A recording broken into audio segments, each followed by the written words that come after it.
figure out what you need, figure out, what you can provide and what we can provide to you. So I don't know, Courtney, you think we should still kind of go down the line with everyone who's new, even if they're, not Subto? I feel like it's still, not that many people. If you're coming here, we want you to feel like part of the community. So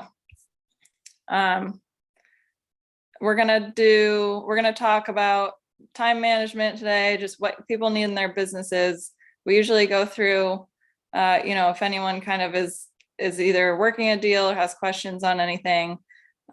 So we'll still just start out with any kind of new faces or names that I'm seeing. First on my screen, well, I'm sorry if you are not new and I just haven't met you yet. And Craig, I see you have your hand up and I haven't met you yet. So where are you from? Tell us a little bit about yourself and what you got going on.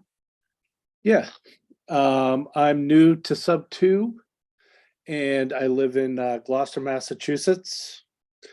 And I am an architect by trade. And we are, my company's licensed in all New England states. And I started getting into real estate investing a couple of years ago. And I'm focused on sober living houses. And I actually own 2 properties down in South Carolina that are leased to long-term sober living. And I'm hoping to build upon that and provide more houses for recovering alcoholics and addicts. Amazing. That's definitely something that I know a lot of people will, we talk about that a lot. And so I think that'll be an awesome resource. Sure, you can link up with a few people here. And so is there anything that kind of made you go down that path of the sober living path? Yeah, I've got 22 years of sobriety myself.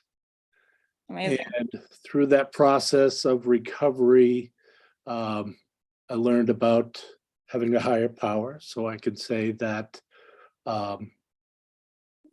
that recovery brought me to my faith. And by learning more about my own faith and my belief in Jesus Christ, I'm a Christian, I learned that God has provided me with certain skills and I can use those skills in architecture. And I've created my own business through those skills. And now being able to use those skills in design and real estate investing, I can now share that and help others in recovery. So for me, it's definitely a win-win on both sides. I've got God's plan for me to do architecture, and now if I can provide safe and comfortable living environments for recovering alcoholics and addicts, that's where I feel my passion is. And so I want to continue down that route. It's a path that I know is scalable. And, my 10-year vision is to be designing and building my own recovery houses. Love that. That's Congratulations. Amazing. That's awesome. And even more powerful that you can, put it into something that means so much to you and help. I was just listening to a podcast actually that's, you are the most equipped to help the person that you were. So It sounds like you're doing that exact thing, which is freaking awesome. Thank you very much. Yeah. Right. Is there anything that you're looking for? I know that it can be a lot coming into Subto. We always say drinking from the fire hose. Is there anything that we can help you with in business or getting oriented here, or we're all here to help. So if there's anything, is there anything that we can help you with? Yeah, by going through the new videos, I've been following Chase on the creative financing Facebook group. I'm in there first before I joined Subto, but I really joined Subto for the concept of building communities and relationships. So obviously New England is really tough because the market is so high that the only way I feel I can get into purchasing any properties is to really dig deep and find some deals. And it's absolutely, it just can't happen up here, right? So if I can find do some seller finance or Subto deals, which allow me to get deeper into some properties, that I can make sure that the rents are going to work. My buy boxes are specific to what the organization needs from me to rent. But then if I get other people to invest into my properties, I've got to get them a return on their investment. So that's where communicating with some people, even down in Florida, I've got some connections down in Florida, so that's my secondary location. I really feel that it's going to be in this idea of finding leads, going deep into Subto, and really kind of get those deals going is going to provide me the best opportunity for returns and let's say the reasonably priced rentals in order for everybody to win in these scenarios. So that's what I'm kind of like looking for. I don't know if, I feel like there are opportunities for me to be buying properties and taking leads. But I know that even if I start digging deeper into finding my own leads, I have to juggle that with also doing architecture. So it's a little bit of both right now. So yeah. Okay. But even on that side too, if there's value that I can provide, if people have zoning questions, code questions, I can jump in and help out with any of those things if people have questions along those sides in this New England group. Love it. Yeah. Well, definitely connect with your local leaders. And if you can try to, we have meetups monthly. So try to make it to those, because it sounds like you're kind of looking to network, which is perfect. Yeah. Awesome. Well, welcome, and we're happy to have you. Thank you very much. Absolutely. Dave Silva, are you new? Hey guys, how are you doing? I'm new. My name is Dave Silva. I am a real estate agent. I live in Stoneham, but my main market is in Framingham, Worcester County.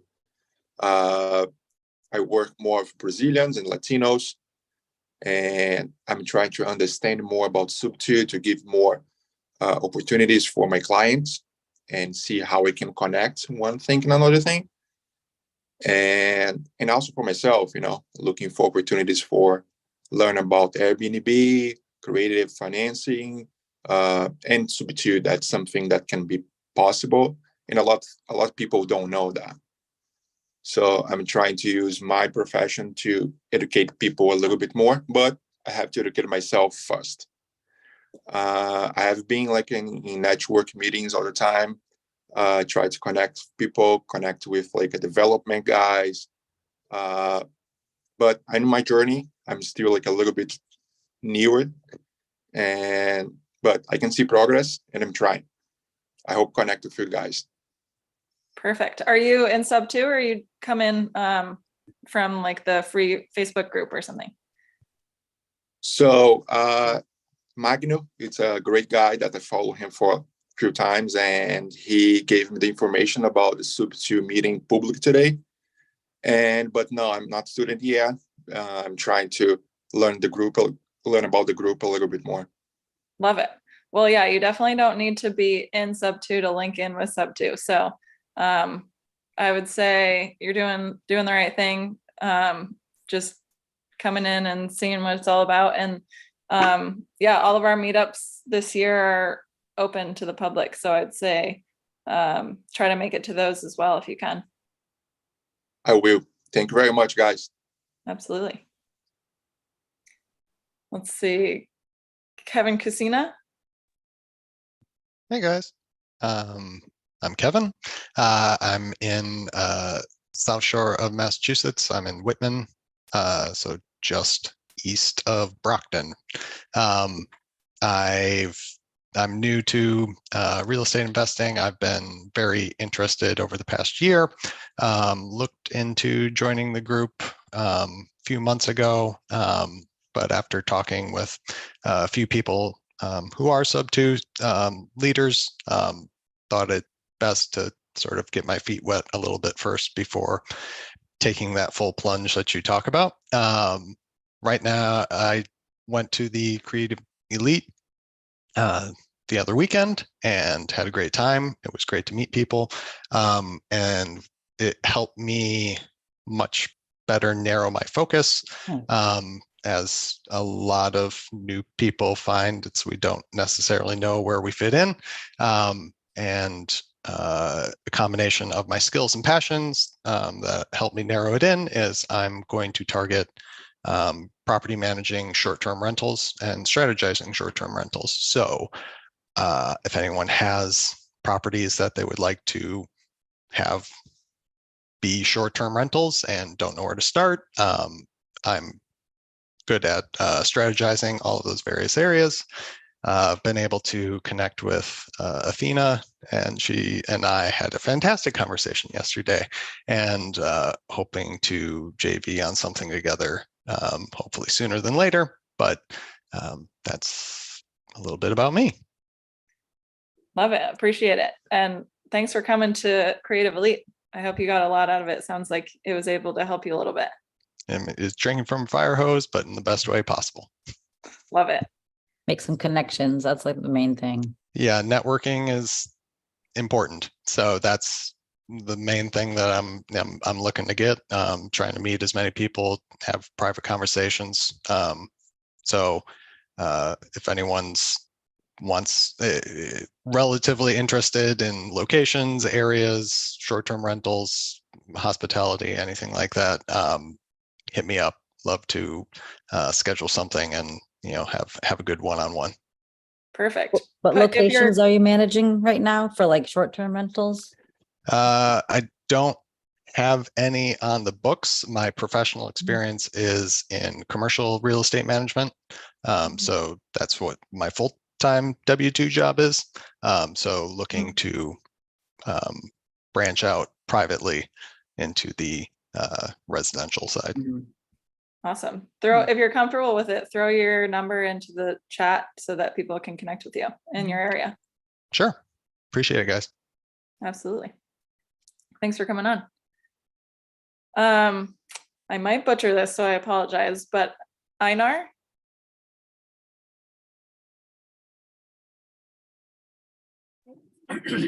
Hello. Hello. Can you hear me now? Yes, we can hear you. No, you didn't butcher it. You actually said that like so perfectly. It's amazing. Love it.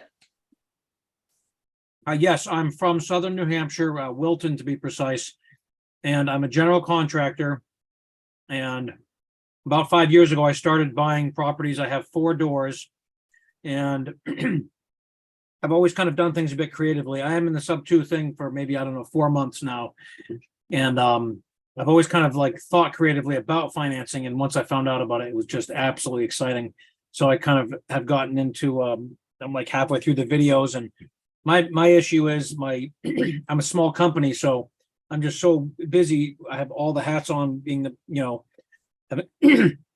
running the crews and this and that. So, but I would like to have more rental properties, duplexes, single family. I'd like to manage properties for people if they want to buy around me, or partner with people. I'd like to buy within an hour of Southern New Hampshire here, even into northern Massachusetts. And yeah, I'd like leads.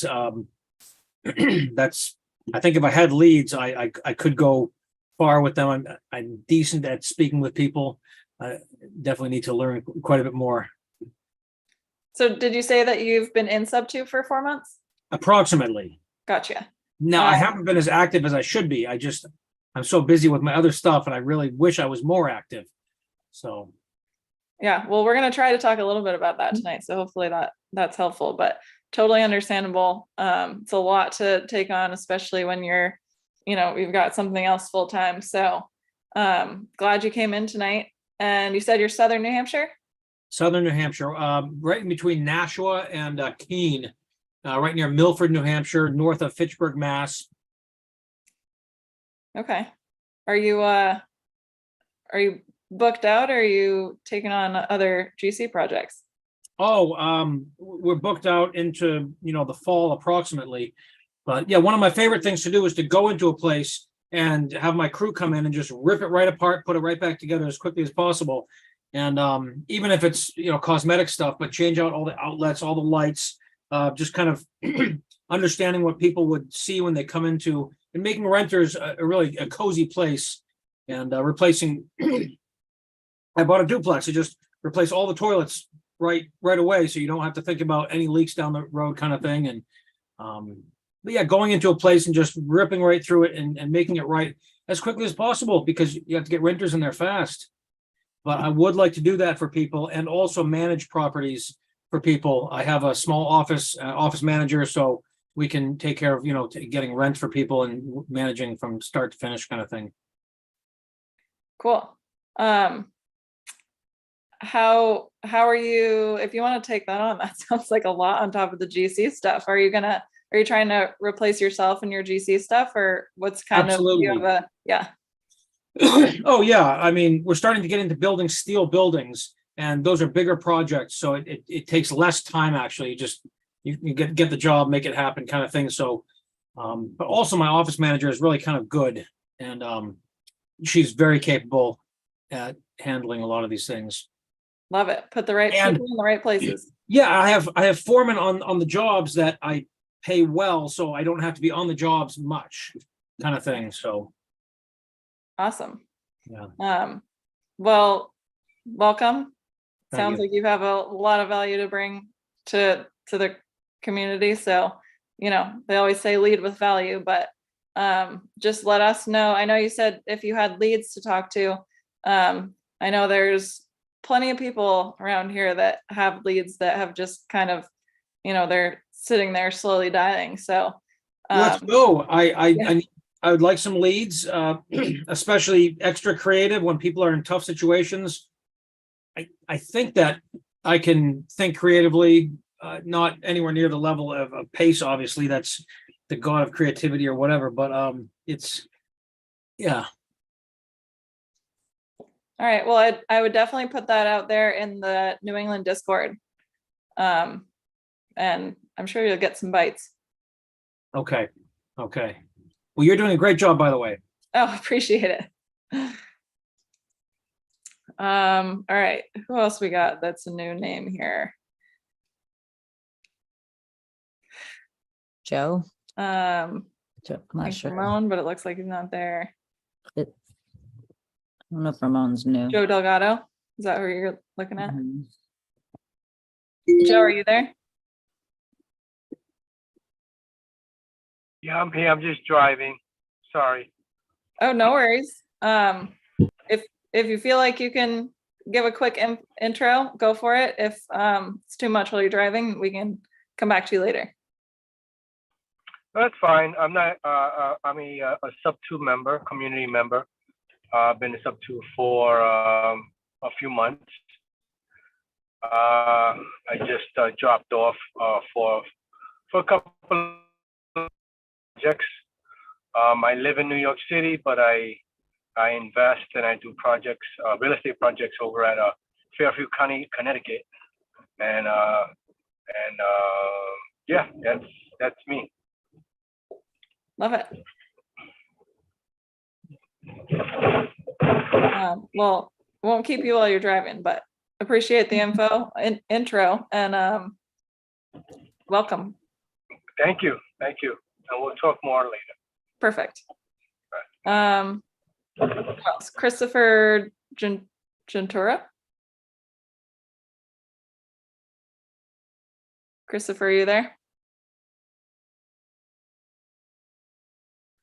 Christopher doesn't want to talk. We're gonna come back to you, so don't you think you're gonna hide from us? I think that's everyone new that I see. Do you see anyone else, Courtney, that I missed? I don't think so. Ramon, I think, but he's just a car seat right now. All Yeah. right. Well, yeah, we plan to just kind of talk through, talk a little bit about time management. Courtney and I were talking yesterday or something, and we were like trying to think if there was anything in particular we wanted to talk about on the call tonight. And she mentioned something about time management, and I was like, who doesn't have a problem with time management? So I don't know that we have like a specific rundown, but I think that maybe we can use the side chat a little bit, or anyone can kind of pipe up if there's anything that you feel like you're really struggling with time management. I know that it's something personally I definitely am always kind of struggling with. It's hard to stay on track. It's hard to keep yourself accountable, especially in what we're doing. It's just, there's no one telling you what to do. So Exactly. Like the W-2 job, you go eat, work, and you go home. yeah. Like you just self-regulate. Yeah. So if anyone Mm. wants to, if there's anything that anyone feels like, they're struggling, trying to figure out how to keep on track. Or if a really good tip too, or something that's working. Yes, for sure. I know for me, I think two of the things that I try to remember is to just do the hardest thing first. Like, I think Brent Daniels always says something like swallow the frog. Like, just when you get up, just don't put that harder thing later in the day, because I know he's got something he's holding up. If it's your job, if it's your job to eat if it's your job to eat a frog, it's best to do it first thing in the morning. And if it's your job to eat two frogs, it's best to eat the biggest frog first. Exactly. Yeah. So just doing the thing that you don't want to do, basically, or that's the hardest first thing. Because the later in the day that it goes, the less discipline we have, and the easier it is to make an excuse. So that's not always easy to remember to do. And obviously it's the hardest thing. It's not the first thing you want to do, but it's the easiest the earlier you do it in the day. And it's not going to get easier if you procrastinate it. So first, the faster you get it done, the better you'll feel about it. And honestly, the easiest it will be, because it'll be easier now than it is later when you're exhausted and you have 50 excuses. So I think that for me, and then the other big thing personally is just not waiting for the motivation, because I think people think a lot of the times once you're motivated, once you get that motivation, then you'll take the action. But it's completely the opposite, where if you take the action, even if you don't want to, then you'll gain the motivation and you'll feel way better about it. And so just, even if it's a tiny thing, like if you have an entire room to clean, you're not going to clean it all at once. Like taking that one first step, just like cleaning that one dish, gets you rolling. Just start it, and then it's like not such a big task. Yeah. And then it's like, oh, this wasn't as bad as I made it in my head. Seems like it happens like that every time. So I'll start it off there. Those are my two things that I try to keep in mind, even though, I don't know, day to day, I do better sometimes and not as well sometimes, but it's also part of what community is for. But should we do like a breakout room and then everybody comes back and like with what they have for like ideas that they're gonna actually implement like next week? That could be good. Yeah, then we can kind of, I won't like pick on people. We can just go through everybody's rooms. Right, and just break it up into like 6 rooms or something. Yeah, like groups of 3 or 4. I can do it. Sounds good. Unless before that anyone has anything that they have on their minds that they want to share. I know someone's out there thinking something. Basically get in their room and like figure out some tips for time management, like what's working, and come up with some actual ideas you can do. Yeah. Simple, doesn't have to be a lot. It can just be like 5 minutes a day, like My husband, he like had someone on Fiverr make a Photoshop script and it saves like so much time every day, just even like 10-15 minutes. It's just a lot. It's worth it. Yeah, I can share something. Yeah, absolutely. Is Uh, it Powell? Yes, Yeah, yeah. go for Teaming up here today. it. So I found that I need to attach dates to my action items. So if I have things on the list, it doesn't usually work because it's just on the list. All I'm gonna do is just like, if I get to it, I'll get to it, I'll cross it off. And then what ends up being is I just rewrite the list and add more items to it. But if I attach a date to it, and I think it's just like a mental subconscious thing that it's like, I need to get it done for tomorrow, or I need to get it done for Wednesday. And yes, I might still procrastinate in getting it completed. But if it needs to be done for that day, I'll just like suck it up and power up through the night before even and just get it done.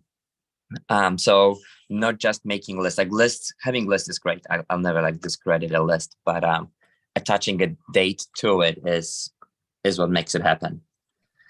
And then the other thing I found is like my obstacle is my W-2. Like I've been working diligently on setting myself up on like, what do I do to take that obstacle out of the picture? So there's things I'm putting in place. Like I am an electrician by trade, so I can actually go in Massachusetts and work for myself as a journeyman. So I'm getting things rolled out so I can actually start doing my own work and, hunt for work 3 days a week and do some hands-on work rather than work for somebody else 6 days a week and make similar money. So the idea is that I'm going to offset my loss of income from my W-2 with actually working for myself and then have that extra 2 or 3 days in a week to commit to Subto. So identify what your challenges are, what your weaknesses are. Attach dates to your action items because that will be more forceful, encouraging to actually get things completed for that date. Routines. Make a routine. Get up in the morning, start with whatever your routine is and stick with it. It's just gonna set your day off, right? Like if it's 5 minutes of 10 minutes of exercising, stretching, or whatever it is, don't use your phone. I think that's like a worst thing I've ever done. It's like so bad too. But I got to a point where like I can go for like the first hour of the day without a phone. And I'll get up, I'll do my stretches, do my exercises. Maybe I'll like work a little bit or like take care of the house plants or something. But it's like clear mind kind of a time of the day before I'll pick up the phone. Because once you pick up the phone, it's like we're going down this little hall of like being distracted with everything, social medias and whatnot. So that's kind of like my feedback that I found about like managing my time to actually like benefit me. Oh, I think you might be covering your mic. Yeah, I didn't by accident, sorry.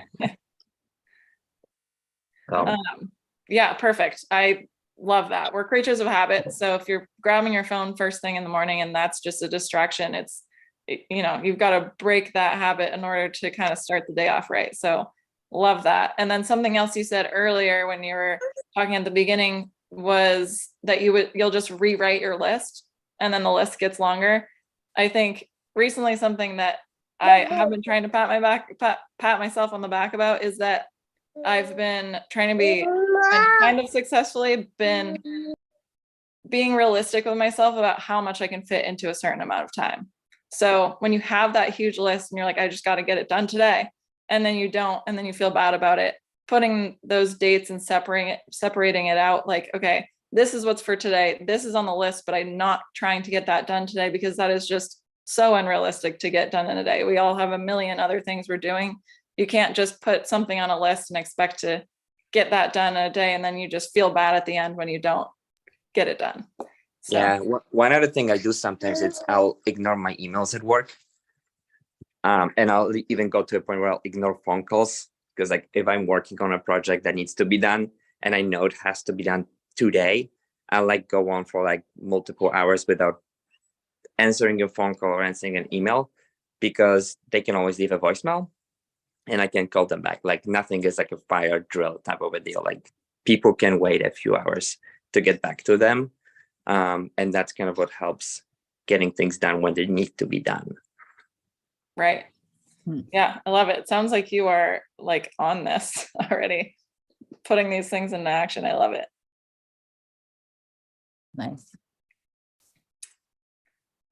Yeah, let's do breakout room and then we can come back and bring what we've talked about. All right. Want to do this? So I don't want to send you into a room, Chelsea, because you're not like a co-host at the moment.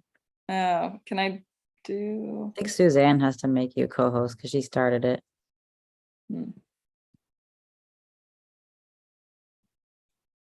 If you look in the pin messages and they're in the leadership chat, look in the pin messages, you'll see the host ID code. Oh shit. Mhm. Yeah. And if you click invite, it's invite the computer. You click on We're that losing and you, soon Tim. you can claim host. Can you hear me better now? A little bit. Did you hear anything I said? Something about the host ID. Yeah, so in the pin messages in the leadership chat, you'll find the host ID for the Zoom. Okay. And then if you click invitees in the Zoom, you should be able to claim host.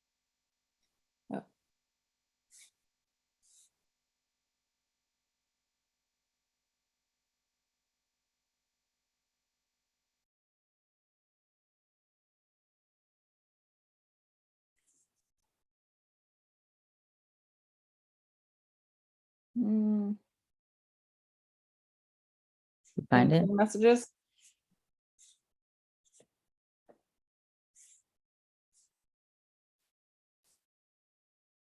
I don't know. It's also not the end of the world if I'm in a. All right, I can just try to move you back too if you do it. Okay, I'm hitting the button.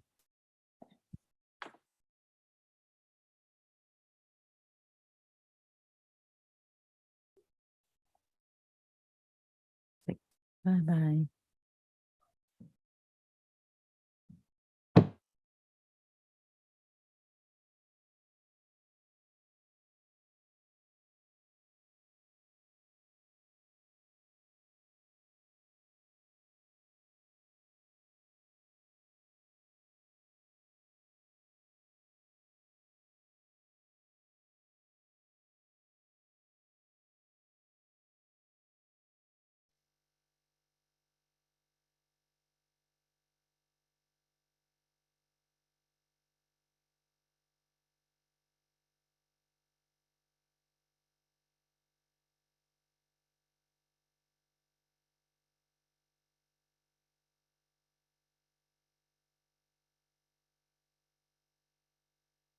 Do you get the invite, Einar, to a breakout room? You can like accept an invite and then you can go and chat with like a little smaller group.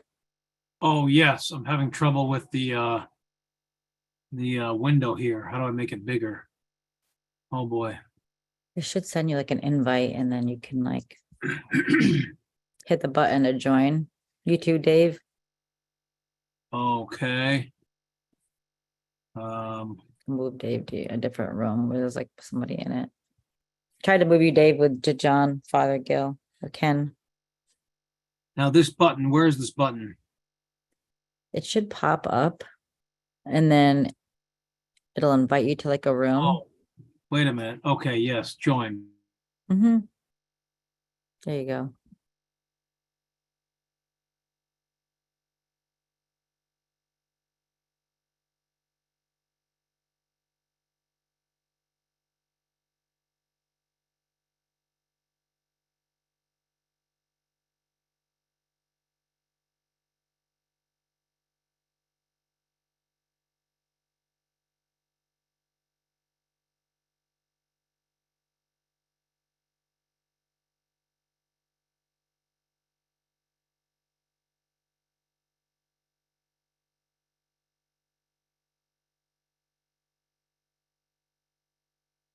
Damaris, did you get an invite? And Jamina? I'm just not gonna get on. Okay. That's fine. It'll probably just be a little while.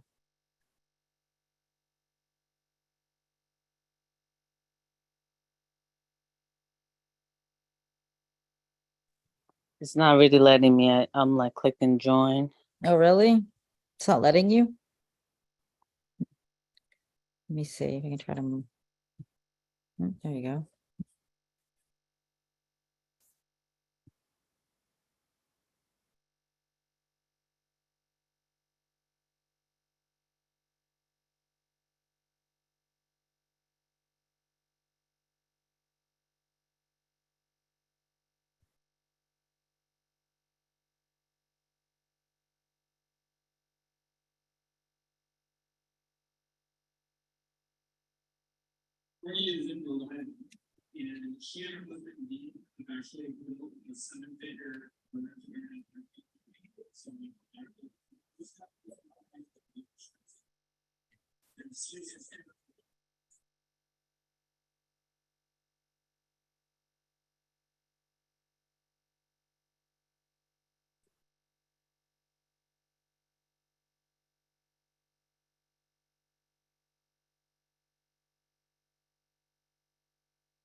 Hi, Dylan.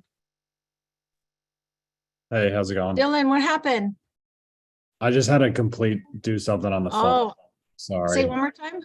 I had to do something on the phone real quick and I just didn't want to be in and get called on while I was on the phone. That's all. You're fine. You're fine. You're in move 7, in room 7, so I'll move you. All right. Thank you. You're welcome.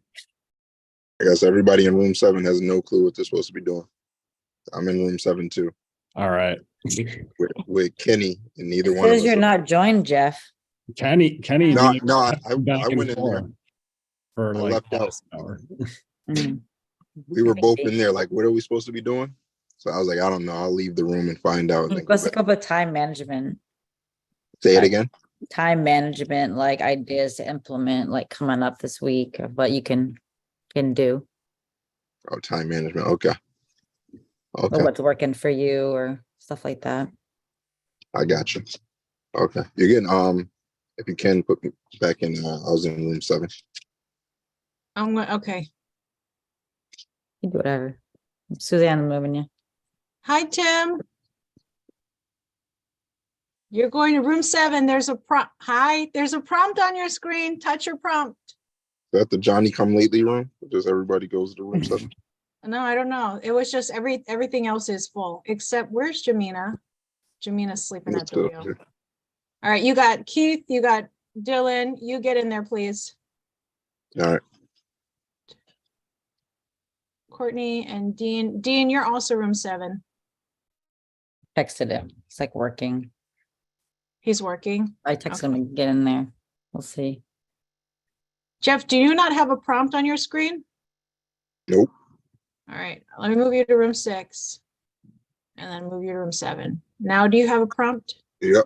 All right. Thank you. Yep. Hi, Nick. I got your message. Wow, that was fast. Okay, 1, 2, 1, 2, 3, 4, 1, 2, 3, 4, 1, 2, 3, 4, 1, 2, 3, 1, 2, 3, 4, 1, 2, 3, 4, 5. Is that good? Yes. How are you doing? I'm pretty good. I had a headache, but other than that. Hair looks good. You look good. Thanks. Dean, Supposed to what's be in the up? breakout room. She's got me working, man. Can I see your office? Can you do a 360? It's not even really, it's only part of it. This is only like the That's it. one of the Oh, areas. I in just saw printer. like a screen like way up high, and I'm like, I want to know. I want to know. Show about her it. It's behind you. because it's at my eye height. It's like a standing it's like a standing computer. Gotcha. What are you working on? Just trying to make sure the wheels keep going down the train track. Yeah. He ordered the wrong paper today, so then he got delayed. So then he wait for the right peel, and then now he's delayed, so he has to work at night. So What's the peel to put on the shirt? he thought he could get like this hot peel and make it faster, but then it's not better. So he had to go back. When did you guys start doing t-shirts? 2018, 17, Wow. uploading on Amazon 2015, but like printing them ourselves, it was like we moved here 2018. Did you have somebody that helped you like make the jump? Mm-mm. No. So why did you choose t-shirts? Because of Dean. Because I'm the guy that runs into the fire thinking I can figure out a way to monetize it. You can figure out a way to monetize it. Clearly you guys have. You guys are more successful doing t-shirts than doing resale stuff. Oh just yeah, don't- well, we just don't had our buddy. own label. Oh, there's the like our own private label stuff on Amazon of just like basic stuff, like what he's wearing right now. Mm-hmm. We sell on Amazon, and it was just better than going out finding shit. Yeah. We got Yeah. trademarks in the US and the UK and all that kind of crap. What's your label? Drywick. Dry wood? Dry wick. Dry Yeah, wick. Drywood. Dry wick. Wick, yeah. I feel like I've heard of you. Have I heard of Exactly. you? Exactly what we're supposed to like. That's what we want you to think. Yeah. Like it sounds familiar. Yeah, it does sound familiar. Hi, Z. Oh, shoot. You know what I just realized? You're muted. No, we are streaming on YouTube, and I think this is streaming on So we're YouTube. still streaming. Let's go, Yes. guys. It's Hang okay. on. Luckily, you didn't say anything too crazy. This is streaming on YouTube. Hi, Z. Hey guys, how are you? Good. Good. Is this I everybody? think you or realize that. It was breakout rooms, I assume. Yeah, so everybody's in a breakout room, and this is kind of like admin right now. It can't be admin. Dean's here. He's a superstar. He is a superstar. Dean, what did you do to the website this week? Because I know Courtney was saying that your merch is up now. I haven't had a chance to take a look. We just got to figure out what the pricing is on the hoodies. And then we have to also get together collectively on offering people like custom shirts for their companies and all that kind of good stuff. So Yeah. I I see think them making the custom t-shirt that I love right now is what you did for us with the Instagram handle. I think that should be like the first rollout. And whenever you guys do roll out updates to the website, you're more than welcome. We can send out like a email, push out an email. Mhm. I know you're also like an email person too. So, but if you want to do it the old fashioned way of just Gmail BCC, I got you. there we go. I like that. I'm just Hey. trying to end up in everybody's spam box. I don't know about you. Nah, it's fine. It's totally fine. I would actually say too, don't worry too much about the sweatshirts. It's not really sweatshirt season right now too. I mean, I want your True. gear up there as fast as possible, right? Because I think a lot of people are excited about Creative Elite and they want to see it. So Mhm. yeah, I almost, instead of giving them the option to have the Creative Elite t-shirt, I would just almost tell everybody that they can only order like custom t-shirts. Right. That'd be cool. Well, I was just gonna do the Subto New England one with green. Right, with the green, but I wouldn't even push that out. I would make everybody have the Instagram thing on it. Yeah. But yeah. don't sleep on hoodies and sweatshirts. Trust me. I'm not we're sleeping. We're selling a ton of those right now. Yeah. I'm not sleeping on it. I'm just saying, like, I've been there before where you're like, let me just get ready. Let me get all my ducks in a row. And the answer is like, no, it's go time. It's been go time. So yeah. It's good just to have like a plain shirt up there too, because like we don't always want to do tons of custom stuff. Yeah, I know it's harder for you guys. It takes a little longer. Yeah, for sure. For sure. But it's cool. It's Well, fun. it's about to get loud on my side, so I'm about to make some noise. So it's good seeing you guys. Courtney, you're doing awesome, baby. No, Chelsea is. He's so Yeah. supportive. We got it. So anyway, I'll Suzanne, see you later. Courtney, See you. see you in a little See you in bit. like an hour, 2 There you go. hours. All right, y'all. Bye. So the Bye. prompt that you gave everybody was time management for this week. Mm-hmm. All right, I missed out because I had movers come real fast, but talk to me about, in the beginning, you guys were talking to Craig, the architect guy, so new people intros, and then where'd you go from there? We just went to all the new people and we're saying how like time management's been just like a thing. It just like we were talking on the phone, it just kind of popped up. Mm-hmm. Like, yeah, this is like a big issue that everyone deals with and every day kind of thing, you know, what can you do? Mm-hmm. Just to get like a few minutes. Like Dean does, like I said, Fiverr, we get scripts on Fiverr for Photoshop and he runs like an external server at the same time. Mm-hmm. It's just little things like that. Outsource. That's our big one, is outsource. Yeah. How many VAs do you have helping you guys now? Actually, we actually don't have any right now because our VA left us and we fired one and gonna go take care of a sick grandmother. Maybe we don't know the truth and we just haven't like dealt with it yet. You So, haven't dealt with what yet? finding another VA, but actually Dean has another guy on Fiverr who's gonna make him a script for like another thing that our VA used to do. Mm-hmm. Okay. But we Okay. do want one. We will. Get another one or two again. Do you have co-host ability? Thought I did. So let me do this. All right, so we're in breakout room, so I don't know that I can move you anywhere or I can do anything. But once we're out of break, oh no, hang on, I I got might it. take a break anyway. I got it. You are co-host. You're good. Get a So moving. if you're co-host, then hopefully you can you go in and out of breakout rooms? Mhm. Because that's what we'll do. How much time did you give everybody? When did they go into breakout rooms? We didn't really say what time. So I was thinking, we were thinking just do one, like kind of a longer one and then be done. Okay, that's fine. I was thinking at one point in time, it might be fun to do like, they can choose their own breakout room. So you can have like a Rhode Island breakout room, Boston, and each of the 5 groups can have their own because it's all new people, not all new people in here, but we're mixed tonight. So, all right. So that's usually what I do is I write down everybody who's in a breakout room, or I write down all the names like room 2, Dawn, Nicholas, Powell, Tamiris. And then when we come back, then I know to do that. You can just screenshot it and not be a psycho like me. And then what I'll do is I'll just jump in and out of the groups and make sure that they're on topic, or at least they're being valuable with their time. Chesky.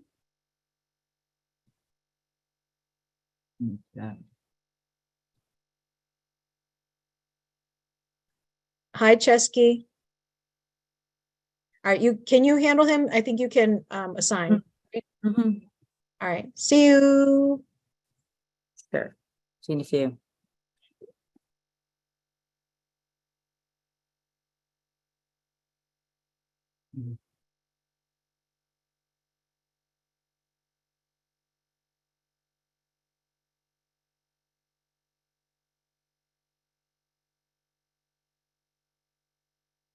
All right, Chesky, I'm gonna assign you to a room. It's gonna give you a prompt on your screen.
I'll be right back. I just need like a quick break.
Hey, Athena.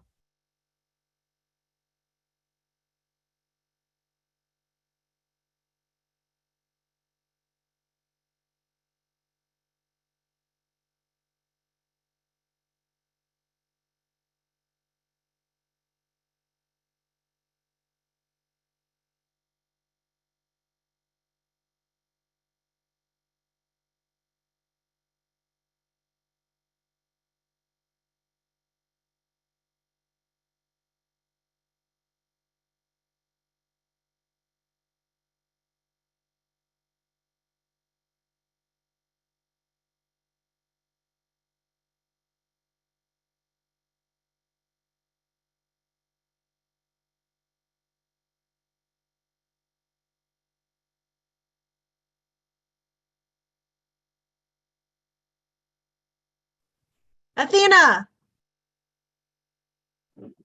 Hi, Suzanne. How are you? I'm good. How are you? Good, good. I'm Good. driving. No, I know. So you probably just want to listen in. They've been in a breakout session for a little bit. I think Courtney is away from her desk. I'm about to jump into Chelsea's group. Let me put you in room 4.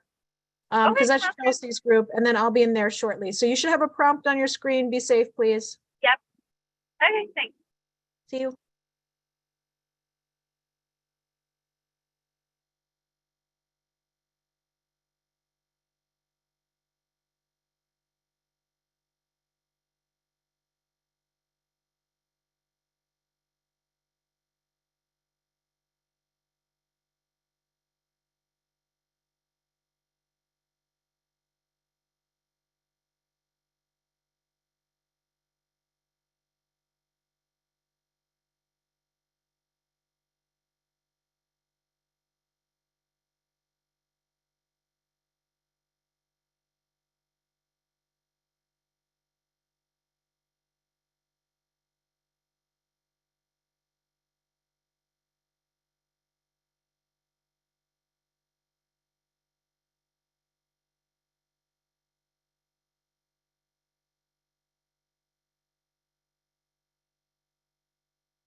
Suzanne, are you in here?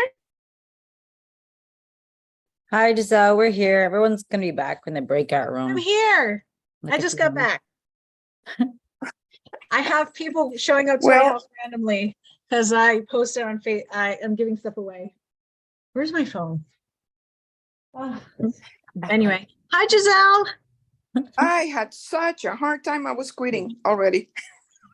I'm sorry. I don't know. I do know what's Okay. going on. When I made the link, I was like, if we're gonna have a public whatever, there's gonna be a bunch of random people coming in. I want to capture their emails as they're coming in so that I can invite them to future things. And I think that made things difficult, and I apologize. I had to have my son like, okay, can you try this? Because I gave up about an hour ago. Ah, He got thank- me in. I'm like, then no, this is not the right one. There's only 3 people.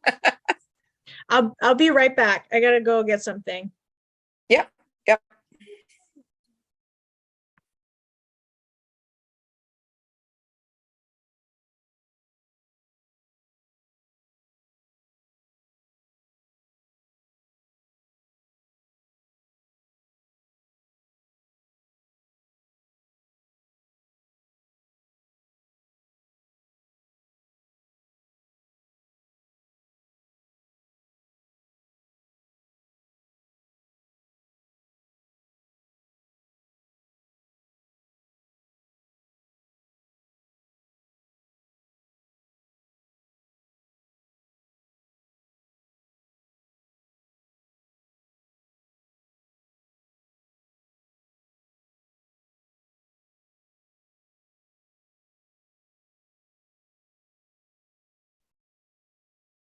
Giselle, I'm back. Awesome. So let me ask them because the girls are running the event. They're running the meeting today. So I'm not entirely, I'm just facilitating. Oh, give me a second. I'm here. I said 5 more minutes. Okay, great. What do you want to Like do a- with Giselle then? A few minutes ago, though, so you're probably about done. I was just trying to finish up something. I don't know what you guys doing. Instruction. Why don't I just wait and just? Okay, you can Well, hang they're out here. about done anyway. Should I Huh? hit us, Suzanne? Close them? You want me to close it? Should we close them all? Probably. Yeah. No, it's your call, not mine. Give it 1 minute so I can finish this then. So what I would do is I usually do, in the beginning, I send everybody out to a breakout room. And then I tell everybody what the topic is or what they're supposed to be focused on. And then usually I give them like a halfway thing. And then, I give them one halfway where it's like, you got 5 more minutes, make sure you're on time or on task. I give a 1 minute warning. And then right before we rejoin, I also say rejoining right now because it cuts you off in the middle of your conversation. Anyway, I'm gonna go dip into some other breakout rooms, BRB. How are you doing, Giselle? I'm doing all right. How are you doing? I'm good. Sorry. Good. Just getting on doing some. Were other- you able to join just fine? Yeah, I'm hosting though, so I didn't have to join anything. Oh, okay. Me and Chelsea. All right. Yeah. But it's about Yeah, to- that's awesome. That's good. Yeah, how are you doing? Busy, tired. Yeah. And usually the tiredness is more about not done the discouragement is more about not having done a lot with real estate. Yeah. I've been running around a lot, like doing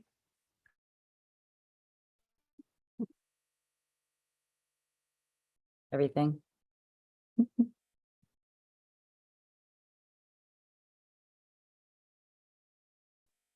It's always tough to juggle everything. so I'll be busy in some other stuff for a little bit. Mm-hmm. Hey, baby, come on. Hey, we're going in this car. Babysitting today too. You're babysitting too? Yeah, the princess, the niece, and Oh.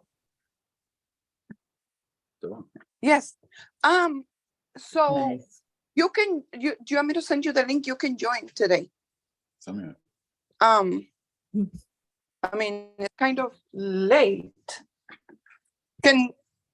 Should I send him a link? This is my son that I've been trying to. He's Sure, been you can trying send them a to. link. Everybody's gonna be coming back in about a minute here. Okay, I'm And gonna then we'll send you the link continue. and join it. Yeah, he can definitely Yeah. join. I didn't do my hair. I've been doing a lot of dirty work. So plus my people here in my community, they don't judge. All right. Nice. Let me see.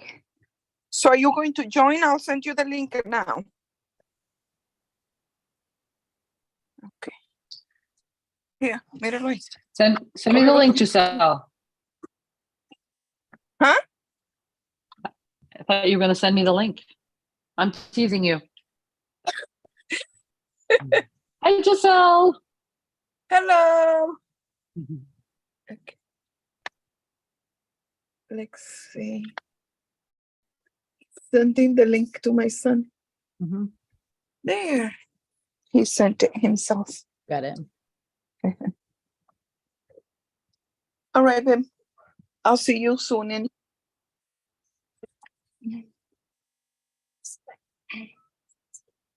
Oh.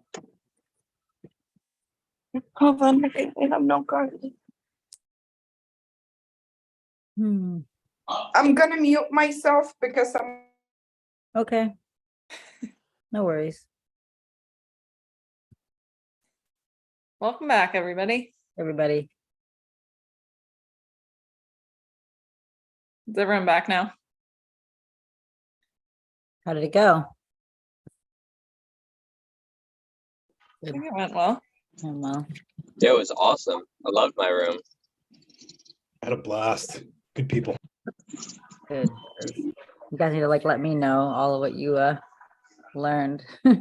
Yeah, do you have I don't have the like who was in what room, Courtney, so I'll let you run Actually through them and do. see what everyone talked about. So in group 1, we had Einar, John, and Sunnery and Steve. Someone want to talk about that? Maybe Sunnery, you here still, or John? So Steve O'Keefe is going to a meetup, so he had to jump out. Saneri is at work, so he had to jump out. So it ended up just being me and Einar.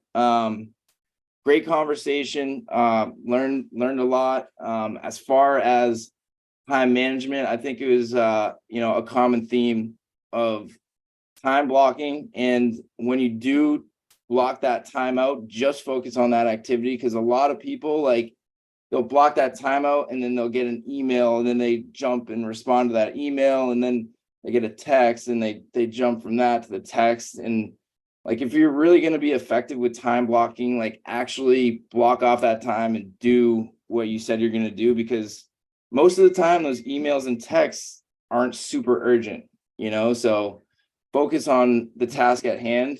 And as long as you're doing that, I think that's the most effective way. And that's kind of what we discussed. And how do you do that? Do silence? Is that what you would do? Silence your phone or set a timer? Or? Yeah, there's various different ways. Yeah, you can go do not disturb. I think it's very important to actually put stuff on your calendar instead of just being like, oh, I'm going to do it from 2 to 3. Actually physically put it on your calendar. So you can know what's coming, right? So from 3 to 5 I'm calling sellers or cold calling or whatever it is. And then Einar, if you want to jump in and kind of let the group know kind of what you got out of it, I think that'd be good. Oh yeah, a quick question is, I'm just assuming that everyone uses Google Calendars. Is that true, or are there better ones? Suzanne will love you for saying that. Fantastical. That's the best one I know of. I use Google Calendar. Definitely. Is it better than Apple? All day long, Google Calendar, all day. I tried Apple, but it just didn't work well with certain other things, and Google seems to have a corner on that market. Pretty universal. That's the reason why I use it. I mean, Have anybody of you guys used Fantastical before? Do you guys know what it is? Or like, have you heard of it? No, what is it? It's basically everything. It's a calendar. And in my personal opinion, I think it's better than Google Calendars. It's put it like you can type something in. If you wanted to set an appointment, you just type it in the search bar, like, hey, I want to meet with this person at this time, and then click enter, and it already automatically logs everything into the calendar. So it's almost like recognizing what you want to say and then actually posting it. It's so many features that that can go on for Fantastical. yeah, Fantastical. I think that's my personal opinion. A lot is the best calendar you can possibly use. It integrates with everything. Everything. Apple. Oh yeah, That's cool. That definitely sounds like it's worth checking out. Thanks, Nick. you're welcome.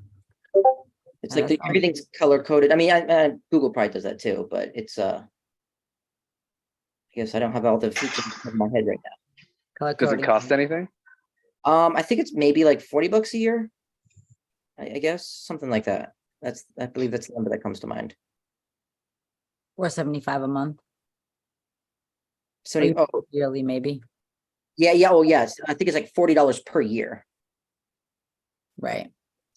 Unless you want to try it out like a month or two first, but usually it's better to get the yearly. The big question is it available for us lowly Android users, or is it only for the special Apple iPhone people? I don't think there's any difference. I'm pretty sure you can use. I mean, I have all Apple, everything, and I used to have Android, and I had it before. When I had Android and I had Apple, so I would imagine it integrates with both very seamlessly. Okay, good. Thanks. Well, that's some really good ideas. All right. How about room 2? We had Nicholas, Don, Powell, and Tamaris. I think Tamaris was late. What do we have on here? Is Don on here still? I'm here. There you are. So Nick Dulac, Pavel, and Tamris. Mm-hmm. Yeah, so we talked about obviously time management. And it was reinforced multiple times that my multitasking is not the best way to do that. Really? Don't do that. So time blocking is better. Nick has a spreadsheet. We all have spreadsheets, but Nick has this really cool spreadsheet. And actually, I'm representing the room, but other people can share their own stuff. But Nick has this awesome 3-part spreadsheet. And so there's a certain amount of time he has to get that stuff done, and then he can go off and do the flipping or the looking or the analyzing of deals. And so sounds like he's got a really good schedule. Pavel, I think, should be a life coach because he's very positive, got a good mindset, and shared with the whole group about things he's got going on. So I think Pavel likes to take walks in Hudson, Mass. Huh, Pavel? Hopefully you're still here. Yeah, I'm still here. Yes, there he is. Oh, we are here. And the baby. Yeah. No, I think it's been we all had a lot good stuff to share, and I'm definitely impressed with what Nick is doing. And I think the best part about what Nick does to make sure that everyone knows too, it's not just about his like productivity for like his business, his real estate business, but it's what does he do for work, what does he do for his personal growth and for personally, and like what's good for him to, I think, grow person. But I think Nick would be like best person to like really put it down in like 2 or 3 sentences, how he approached it. And he said it's like less than a week and he already sees how phenomenal the system is. Really? Can you explain that a little more, Nick? Yeah. Nick? So Go ahead. Yeah. So my wife and I, she just left her W-2 maybe like 6 weeks ago. So we've just been working together. And so we were just like, Monday we sat down and it was like, man, we just really need to focus on like what are our actual money making goals. And so basically we have our business goals, we have our checklist. Let me just pull it up. So it's our business checklist, our personal checklist, and we call it our body and mind checklist. And so we have descriptions of like working out, meditation, and journaling. And then like my personal one, I'm trying to learn Spanish. And then our business one is just like checking MLS, following up with leads, posting on social media, calling potential investors to JV with. And so on the right side, it's just how much time per day do we want to spend on that? And so basically to win the day, we're calling it to win the day. I need to do 3 hours and 50 minutes of work. And that's to win the whole entire day. Not that bad. So that's essentially, yeah. So essentially, and like, that doesn't include like Don was saying, like, or Pablo, like this doesn't include like analyzing deals or looking at properties, stuff like that. It's just like money-making activities that will project us to make sure that we're always going to have business in the future. And everything else is just extra. Do you have that on your computer, Nick? I do, but I'm on my iPad right now. Gotcha. Yeah. Yeah. You're gonna see it. I know. Yeah, it's just one of those like simple, like on Excel, it's like your grocery list or whatever. Like the basic ones they make or whatever. And I just time block 30 minutes. So it's literally 3 hours and 50 minutes to make sure my business is in line, my personal goals are in line, and my body and mind is in line. And that's it. So out of 24 hours, I need to spend about 4 hours a day to make sure that I win the day. Does that have to be consecutive, or how do you like map that out? Yeah, every single day. But sorry, like Yeah. consecutive within the hours in your day. Like, does it have to be like 3 hours and 50 minutes consecutive, or do you plan that out throughout the day so you get breaks, or how do you kind of manage that? Yeah, so it's broken out. It all depends on the schedule and stuff.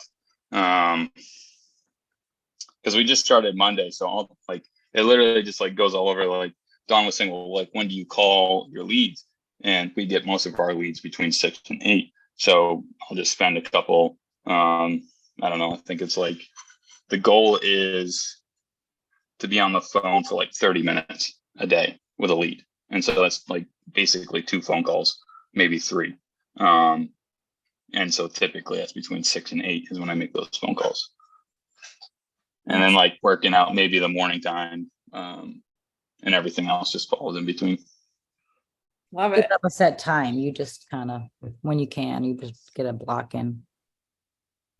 Yeah, exactly. And then like, I mean, as for like today, like I still need to like, my personal goal is to like learn Spanish. So I'm only doing 30 minutes a day.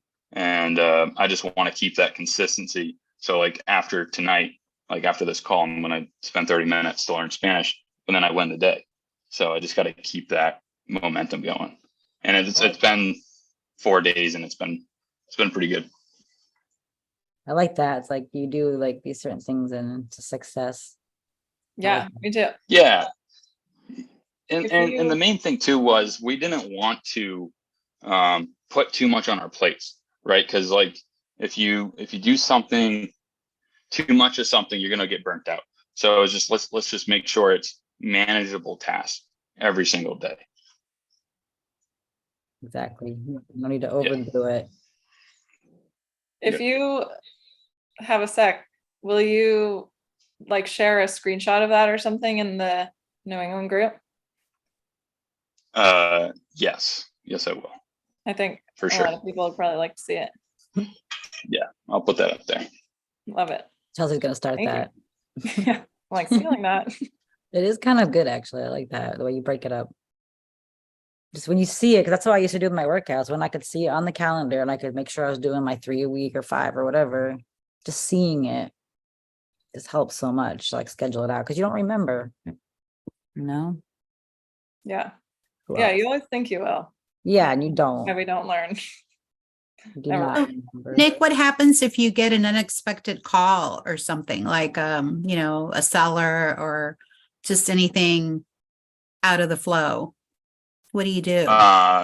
So what I do in those situations, in my body and mind, I'm actually starting to journal. And the reason why is because like most of us, our brains are always thinking of different thoughts. And I saw this thing on like Instagram. It was like basically your thoughts are a puddle of water. And if you don't journal them and actually write them down, then the analogy was then it's water in a cup.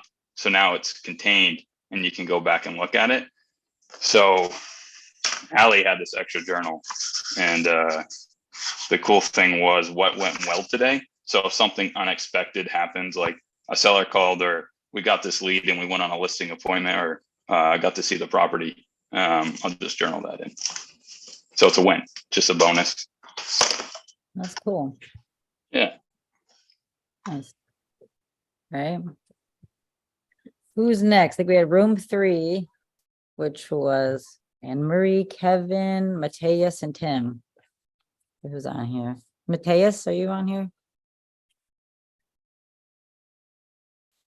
Well, Kevin, Tim. Nobody? We talked about a few different tactics that we were each using, I think similar to time blocking, but I call it sprinting, where it's, setting those, if you have that bigger task, instead of being like, I have to do it, I have to work on that and get it done. It's like, all right, we'll just set a timer for 20 minutes, just start doing something for 20 minutes. And then that way, at the end of that, take a break, or if you're still going, keep going.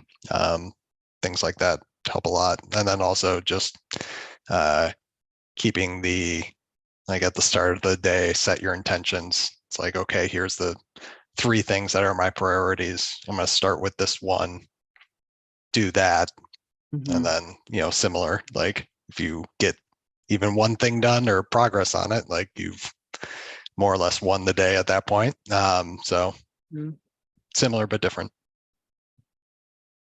That's what you usually do for yourself? Try to. And then that way it also, when those random ideas come and bounce into my head, it's like, oh, I got to remember to do X, Y, or Z. Make sure to write it down, but continue on the task. So like it's there, it's stored, it's away, it's out of sight, out of mind for me. And then can go back to the task, so you aren't trying to remember it mentally and then just not able to concentrate. Right, just write it down. I do like the timer thing too, especially little tasks like cleaning, even the timer, clean 15 minutes, be done. For sure. I guess everybody left. Tim's gone from your group too. Then we had group 4. We have Alan, Chelsea, Jamina, and Keith. Yeah. Are you on, Jamina, still?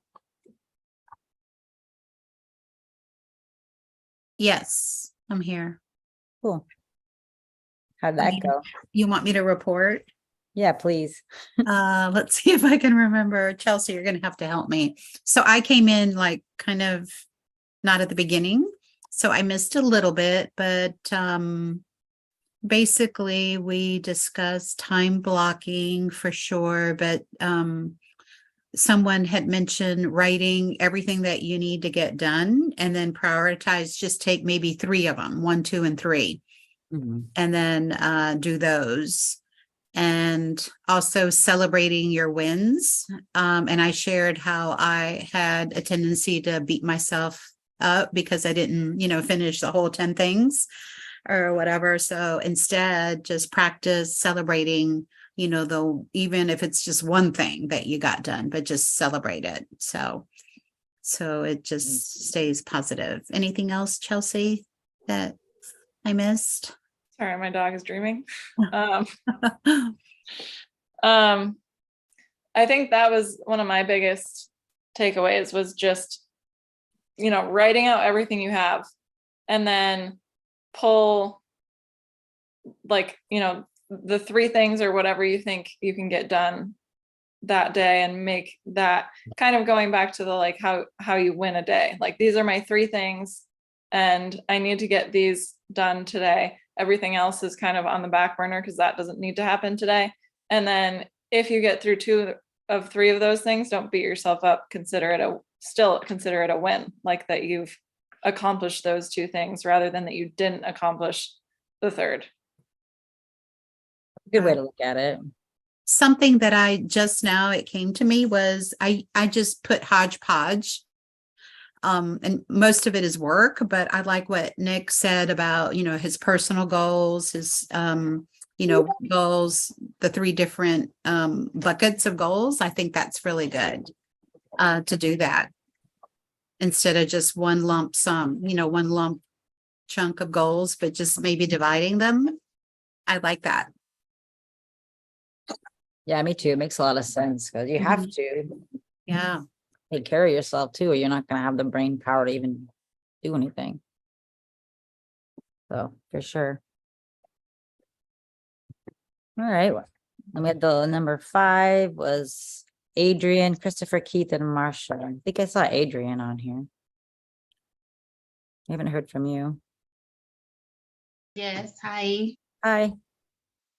Yes, so what we discussed, my challenge was just pretty much balancing between my brokerage and being a real estate investor because they're not they're not jiving at the moment.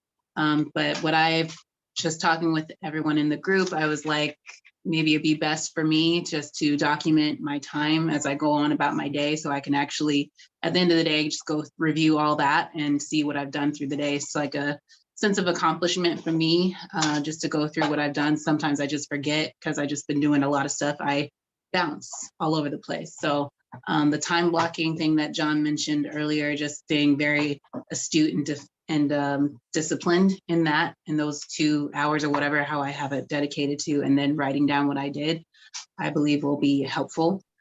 And Chris and Keith, I believe if they are still on here, are gonna get together and see how they can be valuable to one another. Keith is more visionary and Chris is more integrator. So they're gonna see what they can do. And yeah, that's pretty much in a nutshell, unless I'm missing something. Marsha, you can chime in. No, well, I love my Google Calendar, so that keeps me organized too. But I don't always follow the blocking, so I'm kind of like, nah, I'm gonna do something else. But anyway, we also had Chesky in there.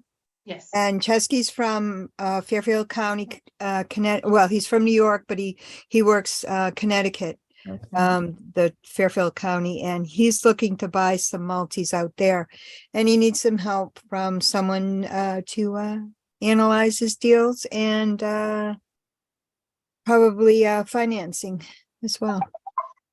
So anyway, so yeah, it's Christopher is really, really new, so he's still drinking from the fire hose. So he doesn't really have a plan just yet. He hasn't even done the avatar thing, so I suggested he start with it. That's it.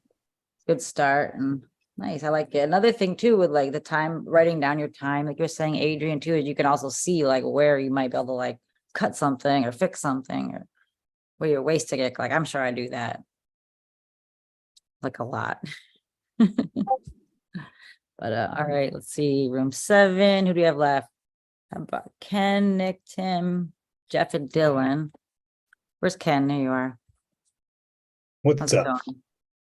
It's going well. We talked about a lot of things in there, but I think one thing that we kind of agreed on was kind of knowing how you tick to start making yourself successful, kind of like knowing, what kind of things are going to slow you down, what kind of things are going to, excel you. So like for me, it's like prepping for the day before the day and trying to get a sense of accomplishment before my day starts. If I don't set myself up for success the night before and the morning of, my day is going to have like this little domino effect that, just ends up really, really affecting it. So for instance, like I go to the gym at 6 a.m. I need to set my gym shoes, my shorts, my shirt, my watch, all that stuff right next to me, right next to my bed. So when I wake up, I'm staring at that and it's staring me right back in the face. Also, not going out until 1 a.m. and having sodies with the friends That's not going to make your day well either. So I think that, like choosing what you eat, choosing what you do the night before, getting things done the night before so you can wake up the next day ready to go is a huge piece of time management, because you start the day with a win. Same thing with realistically, my work day starts at 9 o'clock. I want to feel a sense of accomplishment before I even start my day. So I make sure I hit the gym. When I get back from the gym, I'll do a small task, whatever needs to get done, fold some clothes, eat some breakfast.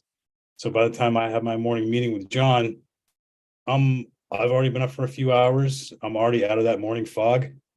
I already have a sense of accomplishment, whatever it is for you guys. Doesn't have to be the gym, but I mean, like waking up and getting things done before your day actually starts makes my day much, much better, because I'm not starting the day with my back against the wall. I'm starting the day already with a sense of accomplishment. And I think that trickles on into the rest of the day. That's what we kind of figured out was, what makes you tick, what's going to slow you down, what's going to excel you. Right. Plain and simple. Set Honey, yourself you up. travel a lot. How do you handle like when you're on the road? Do you like try to still stick to that same schedule, or how do you handle that when things are changed up on you? That's tough. Honestly, it's a curveball for me. So for those, that's a good one, Chelsea. For those of you who don't know me, my other job, I run trade shows for a kind of like a med spa company that my friend owns. So I run all these trade shows in, Vegas, Long Beach, New York, Miami. So I'm kind of like all over the place. I'm dealing with jet lag all the time. And I'm managing a team of 25 to 30 people at a time. So for me, it's really, really hard to stick to that. And I'll be honest with you, it's probably my struggle, because I'll get into a really good rhythm, being here, working with Johnny, for a couple of weeks, and all of a sudden I'll have to go to Vegas for a trade show, and it throws things off whack. So what I'm going to have to do now, and this is kind of like being implemented this month, because I have this whole month off. And in June, I have 3 trade shows. So I'm going to be gone 3 weeks out of the 4, is implementing a system that I can basically take with me, and still abide by while I'm out there, because I'm, again, looking inward and trying to figure out what makes me tick. So what's really throwing a wrench in the gears for me is these trade shows. So I have to be like, all right, so how can I attack this? What do I need? I know that if I go out west, I'm going to be dealing with jet lag. So I want to make sure that I get to bed at certain times to, kind of adjust for that. One thing I haven't been doing is waking up there and going to the hotel gym right away. That's probably the first thing I should do. I'm usually trying to catch sleep because, being the director, I'm, usually bringing people out to dinner, entertaining them, showing the new people what our company is all about. So it's tough because I can't just be like, all right, show's done, I'm going to stay in my hotel room, go to bed. But what I should be doing is, there are people that go out, a little bit afterwards and hang a little bit more, and they stay a little bit later. After dinner, I'll just be like, hey, you guys have fun. I'm going to go to bed early, and I should be hitting the gym every morning. I think, honestly, just getting my butt to that gym in the hotel, that's going to set myself up for success for the rest of the day. I agree. It's like you just wake your mind up with that and you're so used to it. Gotta. Even if you're tired, it helps. Like when I was getting no sleep after I had babies, that was the only thing that would wake me up, and then you're motivated. Yeah. I mean, if you start the day breaking a sweat, it feels like you've been up for 5 hours, at least for me. Motivated, take care of yourself. And if I don't do that, I come into my 8 o'clock meeting with John in the clouds. I have no momentum, struggling to think of what we got to do, all that stuff. It just, I look at you judge yourself hard. It's okay. Doesn't hurt. Judge yourself hard and realize what is preventing me from having a successful day today. For me, it's not waking up on time. I love to sleep in. Man, I'll tell you, when it's my bed's super comfortable, tons of nice pillows, it's drizzling just a bit outside, I want to stay in my bed, hit the snooze button, stay warm. No, I put my gym stuff right next to my bed, so it's staring me right in the face. So I literally just don't think about it, whip my covers off, get my gym shit, warm up my truck and go.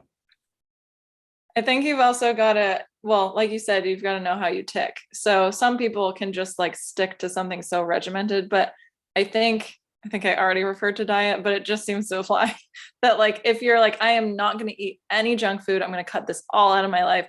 That's just not sustainable. So if you're like on a trip and you're in Vegas or whatever for a week, being like, all right, there's this one night I can like look forward to that night being, you know, letting myself get off schedule, but you know, like treat yourself, but then judge yourself hard the rest and make sure that you hold yourself accountable like the rest of the days.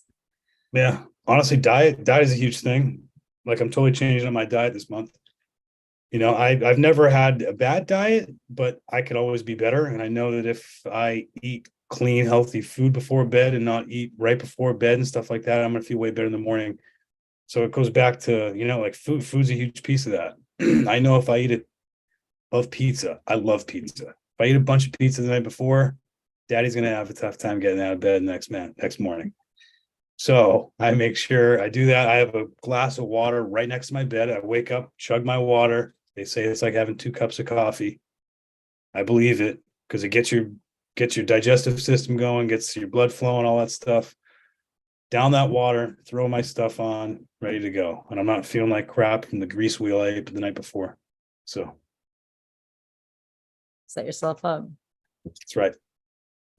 Yeah, make it hard for yourself not to do the thing you're trying to do as hard as possible. Well, I gotta pick up my gym outfit. Well, I gotta do no. Just have that all ready to go. So there's no thought to it. You just get your ass to the gym or wherever you want to do your morning walk, whatever that is. That gets you going during the day, and just don't think about it. Just get your butt there. But do the things prior the night before to make sure that the next day is going to be secured.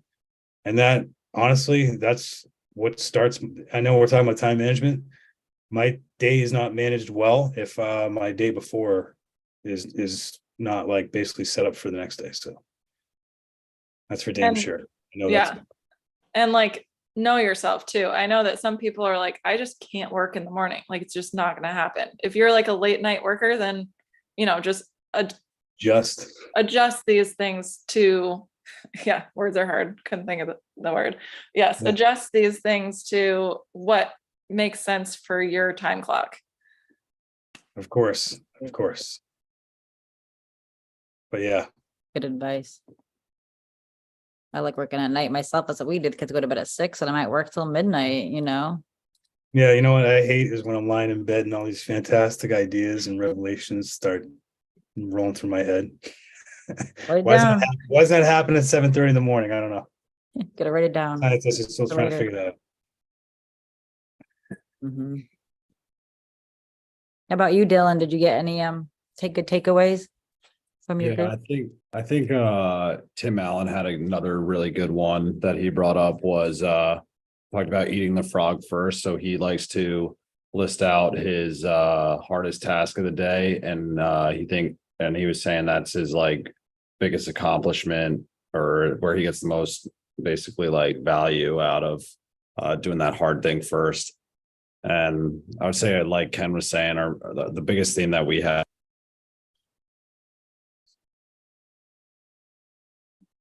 I think you muted or something.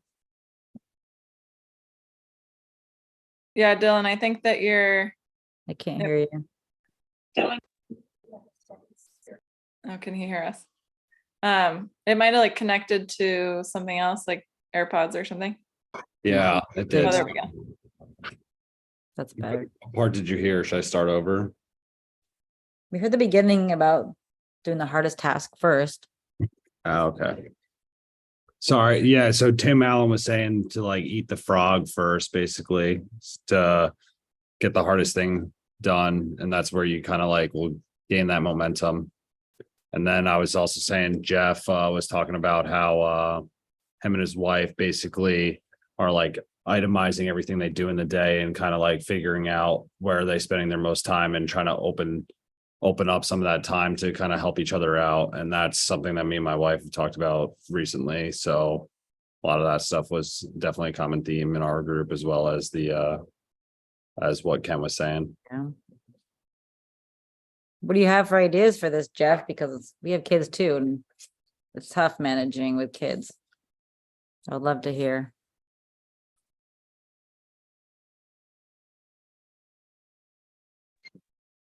Had to step away from the kids. See? So yeah, for me, one of the things I mentioned to the group is, I think we all kind of, we've listened to the books, we've watched the videos, we know all the things, still fall short in hitting the goal of being consistent. And one of my favorite questions to ask is why. I asked that with everything. It got me in trouble growing up. Always asking why. So I realized, like, we've all hit goals before. We all have the ability to have a task in front of us and take care of it. But when we're relying on ourselves and making promises to ourselves, we tend to fall short. So, it really comes down to consequences. When we have a job or something and we have a boss telling us what to do, we are able to get those tasks done because we know the consequences are grave if we don't. We have lose our job, not support our family, whatever the case may be. So one of the things I mentioned to the group is kind of doing my best to bring that into my life as an entrepreneur. So being in alignment with my wife, sharing my task and getting her on board with it. I don't know how to do this. I was talking about an app I used to use maybe like 6-7 years ago called Stick, where you can connect your bank account to your goals. And if you don't check your goals off, it deducted money from your bank account. I don't know if that exists anymore. But when I used to use that, it was connected to my bank account. And I was telling the guys, if it's not for my wife and kids, then I'm not the most driven by money or money leaving my account. So, but I know for a fact, if me hitting my goals meant my wife lost money out of her account or our joint account, then that would drive me more than anything of, potentially hearing my wife, disappointing her, or just having to face the fact, even if it's not a conversation, that I'm not showing up as the man I'm supposed to show up as. And I think that for me is kind of the thing that'll click rather than just trying to show up and keep promises to myself. Because, I always know I'm at the end of the day, I'm going to be all right. But if I attach it to my wife and my kids and how they view me, that could definitely propel me to do anything. And setting that example for your kids. Exactly. See that. I think that's awesome. That's really good. I think we got through everybody. What do you think, Chelsea? Yeah, I think I wrote stuff down and I don't always do that. Me too. I got like 3 pages. Nice. Love it. I don't know if we want to, like, if we want to talk more about like issues that people are coming up against or deals that people are working. I think we've gotten some good stuff on time management and good ideas. So if anyone, unless there's something else, Courtney. Can't think of anything.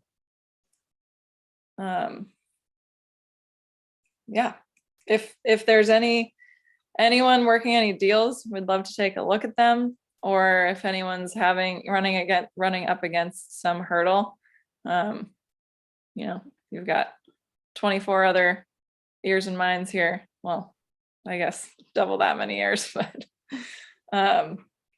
24 other minds here that can help you out. So even if it's small. Anybody want to run a comp on a deal? I haven't gotten a chance to really do it yet, but maybe somebody could do it live. Nice. Not in front of a computer to do it. and give you guys the address. Yeah, deal breakdowns are always a good engagement activity. So Cool. I like it. Well, yeah, I can give you guys the address, and maybe somebody can pull some comps or something. You guys can help me out. Yeah, I want to throw it in the chat, and then Courtney, you want to share your screen if that works? I don't know if I have anything good to go on for well, for comping anyway. I can just put this thing on my screen though.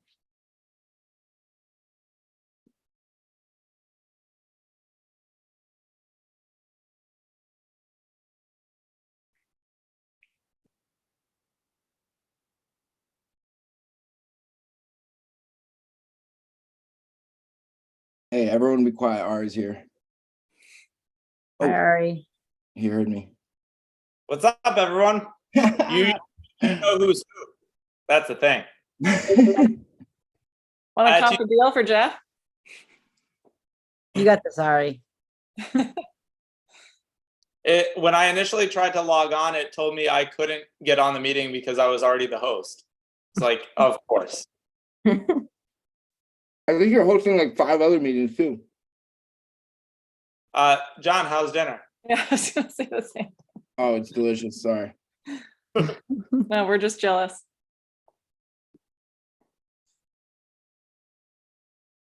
All right, are we comping this one? Yeah, is someone bring it up on their screen? Ari's doing it. I am? Okay. Yeah.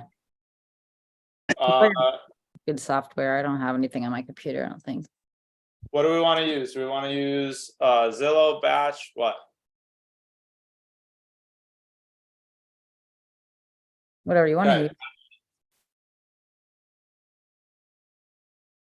Both. Okay. Yeah, I'm just logging in now. So give me 1 second. Maybe Zillow, because not everyone has Batch. Keep it, for the masses. Let's do it with both. All right. Hold on, let me type it in.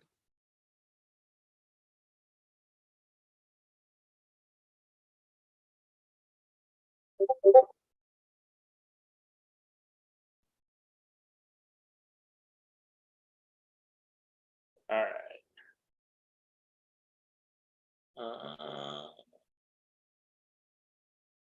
So one question, are we able to show it on Zillow because it'll have the address? Oh. It's a good question. Okay, let me see if I can zoom in.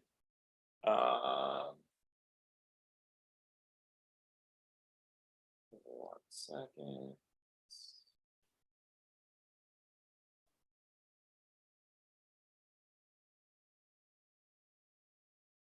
Well, let's try it. If we get shut down, we get shut down.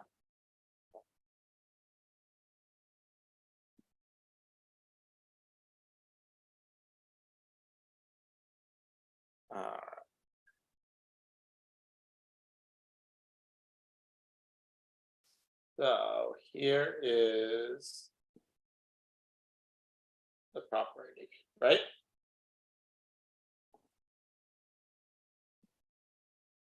Jeff, was this right? Oh, he might not be. Yeah, that's it. Okay, sweet. Great.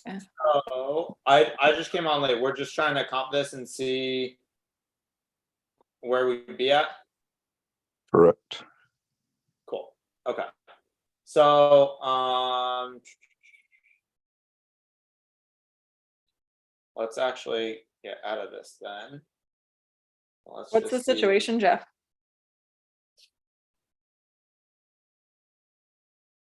So this is it's a pre-foreclosure lead. Single older woman, like her late 70s.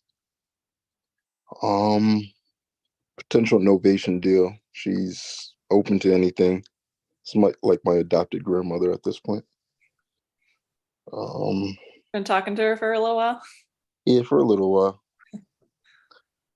Um, so it was originally her parents' home, and she swore up and down that the mortgage, there was a second mortgage on the property that her mother didn't sign off on. So she's been off doing her own thing, trying to get some sort of mortgage relief, and that's not happening. So she came back and she's ready to move forward. So we're gonna go lock it up tomorrow. Nice. So Jeff, do you know the bed bath count off the top of your head? 2-1.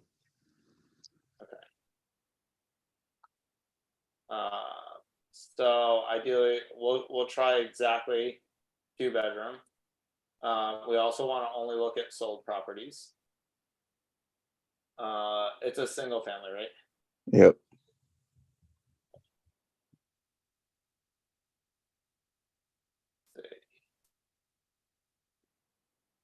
You know how many? It was like, what was it, 1,800 square feet, something like that.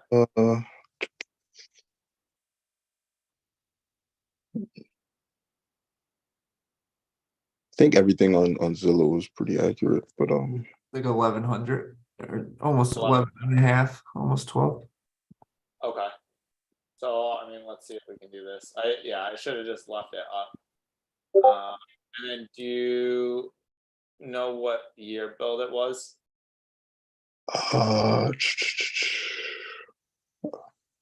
on. 1950. 50? 1950. 1950, according to Redfin. Let's go next. Sold in the last 90 days. And if anyone's watching this on YouTube or here in the Zoom call, don't be that jerk that goes and tries to swoop this on Jeff. We're trusting you. She ain't working with nobody else. My sellers are committed to me. That's right. Getting it locked Love up it. tomorrow. Love it. Love it. I also, I think I remember the name of the street. Let's see if I can find it. Maple.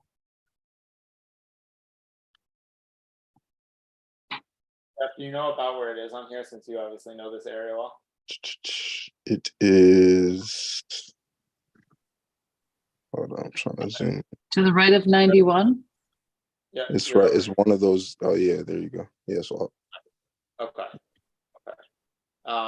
So one thing, and I don't know if anyone else has a good way to do this, but in terms of figuring out how far this property is, I'm not obviously. Ideally, you'd want to stay without crossing any major roads. So crossing all 3 of these roads is not ideal.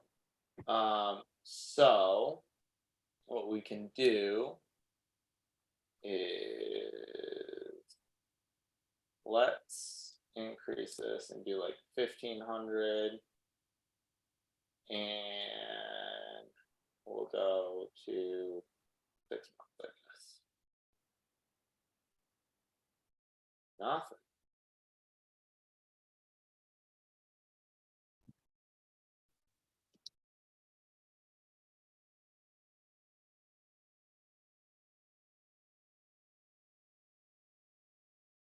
Well, let's try 12. That's definitely getting pretty far out. Okay.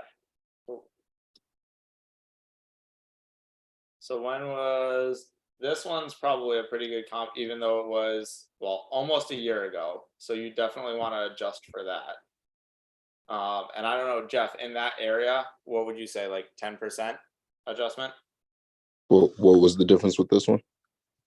Extra bath. Extra bathroom, and that it was sold in June of last year. June.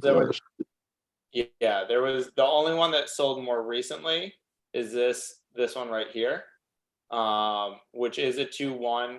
It's definitely smaller, and we can look at it in a second, but it's in a different part of town. Yeah. It's over here compared to over here, and I don't know if East Long Meadow that makes a big difference. I would imagine it does. In East Long Meadow, not too much. Okay. I know the general rule is don't cross any main roads. Yeah. But for that area, it's like a rotary right there that all those streets come off of. Yeah. It's not too much there. It's not too much of a difference. I wouldn't even say it's a difference at all. So then let's take a peek at this one, because this one's the one that sold most recently. Sold for 242.5 a couple months ago, actually. They don't have a ton of pictures, but definitely dated. Oh, I have pictures if you guys want me to drop them in there. Of what we're looking at of this property. Yeah. Gotcha. Yeah, if you want to drop it in the, are you dropping it in the chat? Yeah, I'll drop it in there. Sweet. Okay, cool. But I would say, I mean, what you can do, here's the other thing that you can do, especially to account for the square footage difference, is you can just divide the price by the square footage so that you get the price per square foot, and then multiply that obviously by your current square footage. So let's take a look at what Jeff just said.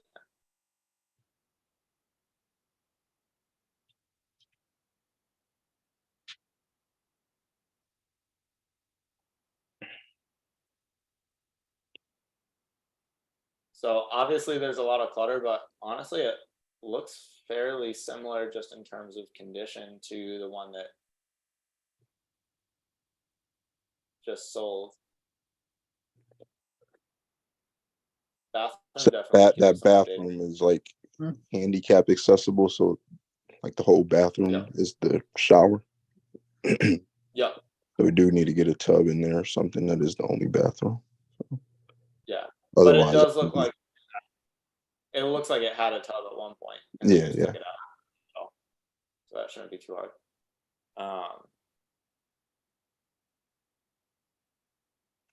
Okay. Yeah.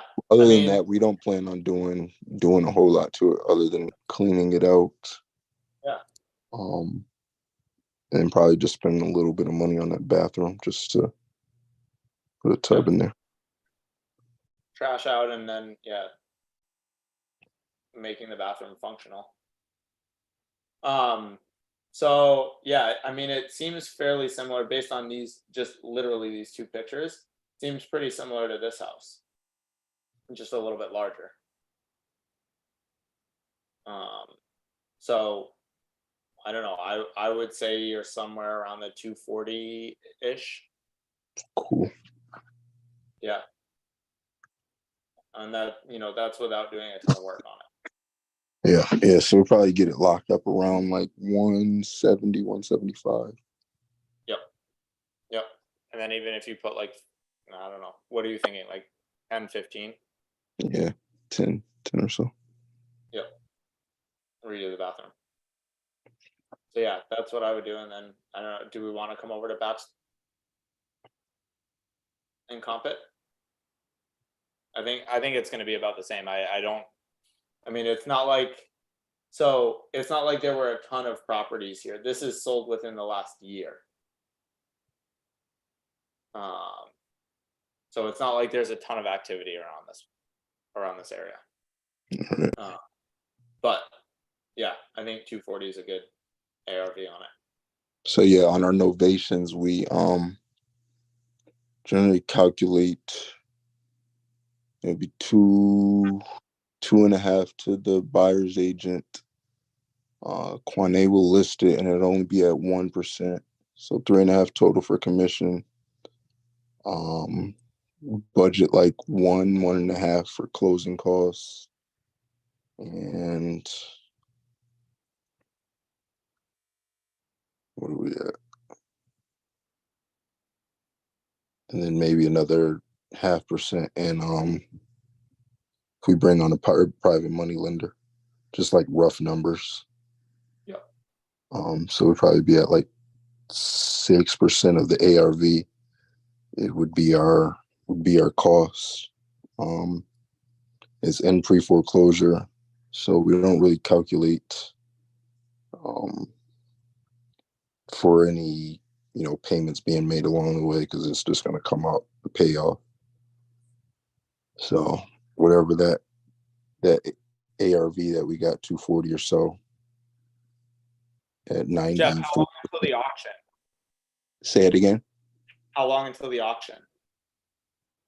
It hasn't been set for auction yet. Okay. So we just communicate with the bank ahead of time, let them know what we're doing, let them know they're going to get paid in full, but we just got to be sure that they don't foreclose on them in the process. Yep.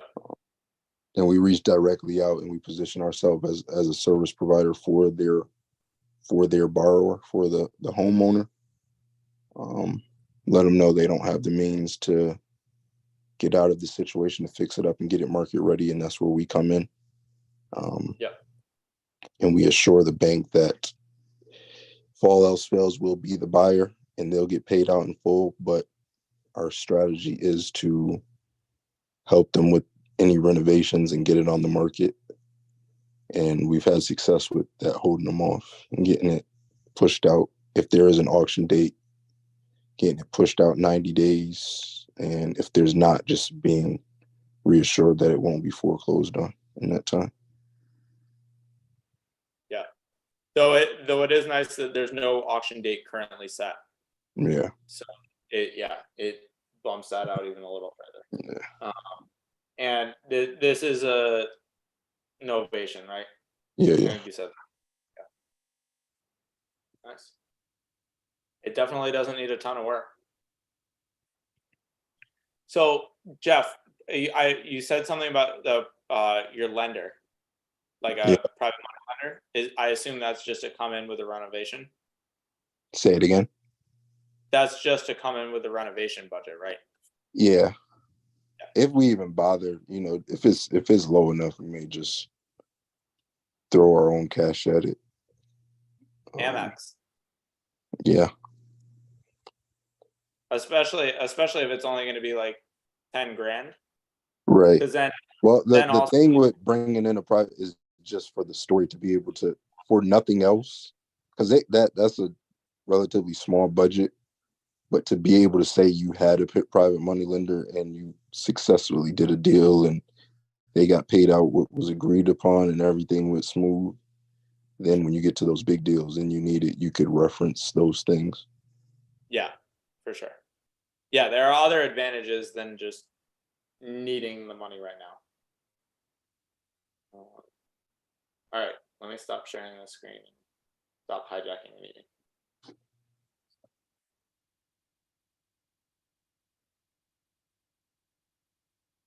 All right, hopefully it stopped sharing. Yeah, you're good.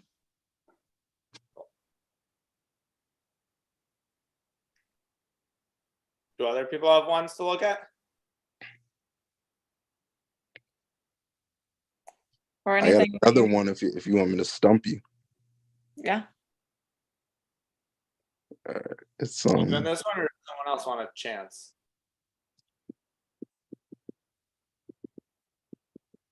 All right, I'll do this one.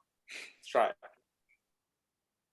I think I might have talked about this one before, but I just got a text while we were sitting on here that they're ready to move forward.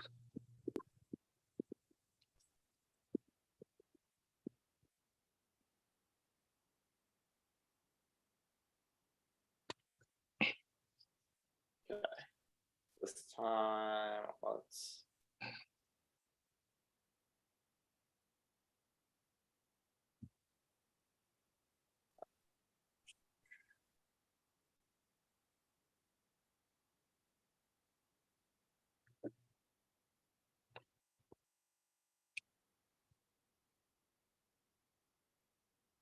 Can someone pull that up to give me the details about it as well? I don't know. Is it also a 2-1, Jeff? Not at all. Oh, I know which one you're talking about. Okay. This is 5 beds, 1.5 baths. Is this it? First of all, who the heck has a 5-bedroom, 1.5 bath? It's definitely not a 1.5 bath. Do you know what it is, Jeff? What it actually is? I do not off the top of my head. I think 3.5. Really? Oh, 5 beds, Really? What was that? 5 bed, 7 bath, just under 5,000 square feet. Woo! Oh, Sounds wow. like it. It's like a, You said just under 5,000 square feet. yeah, 4908. Okay. Shocking. 0 results so far. And what year build? 2006. What?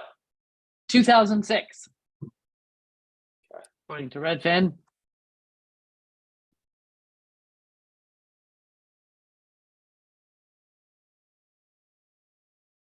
All right. So clearly there's nothing within Agawam that's sold in the last 12 months for that. Just for ha-has, let's go.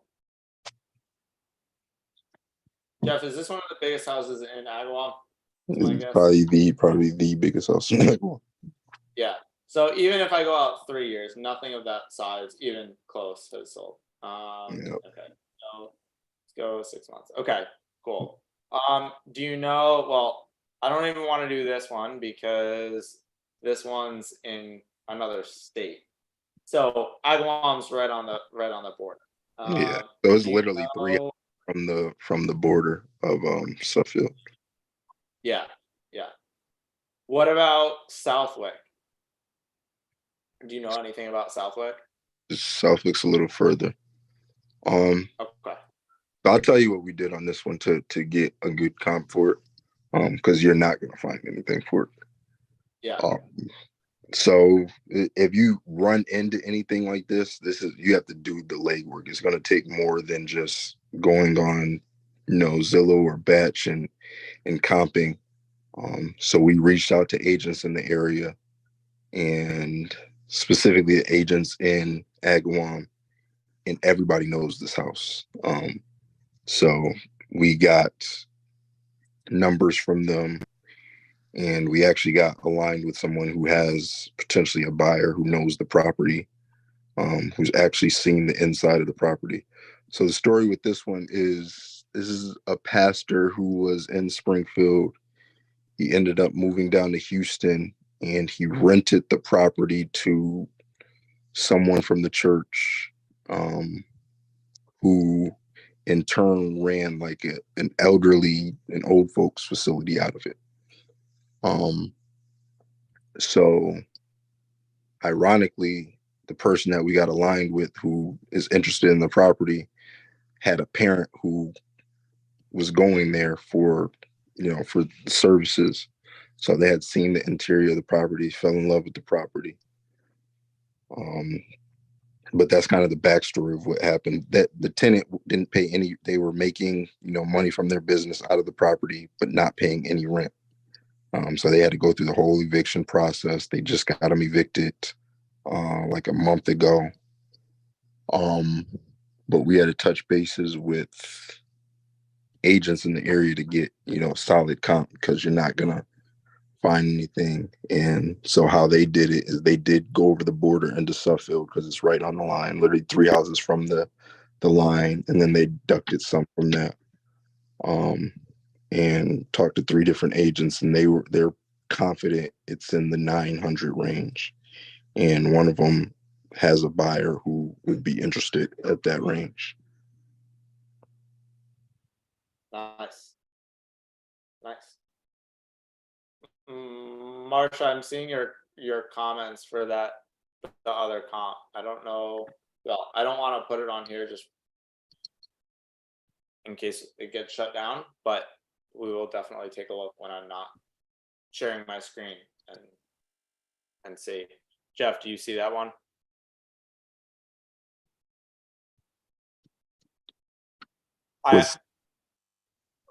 Marsha posted another comp to take a peek at. But the reality on something like this, because Jeff, I know when we last talked about it, one of the realtors that you were talking to about price said they have a buyer that is willing to purchase at I think somewhere between 900 and a million. Yeah. So at that point, you may, depending on how confident they are, even if the property is potentially worth less, it almost doesn't matter because you've got a buyer willing to pay that higher value. Yeah. I see the one Marsha put in there. That's probably half the size of the property. Just look at the pictures. Yeah. Cool. Holy smokes. I didn't realize it was 9,000 square feet. I thought you said 5. No, I don't think it's 9,000. No, it's 4908. I was exaggerating. It's not half the size, but it's significantly bigger than the Adams Street property. Yeah. Gotcha. Cool. All right. Thank you. But I only wanted to throw that one if you run into a situation like that where you're trying to comp the best house, not only in the neighborhood but damn near in the town. You got to go to experts in the area. The agents that we talk to are like the go-to agents in Agawam.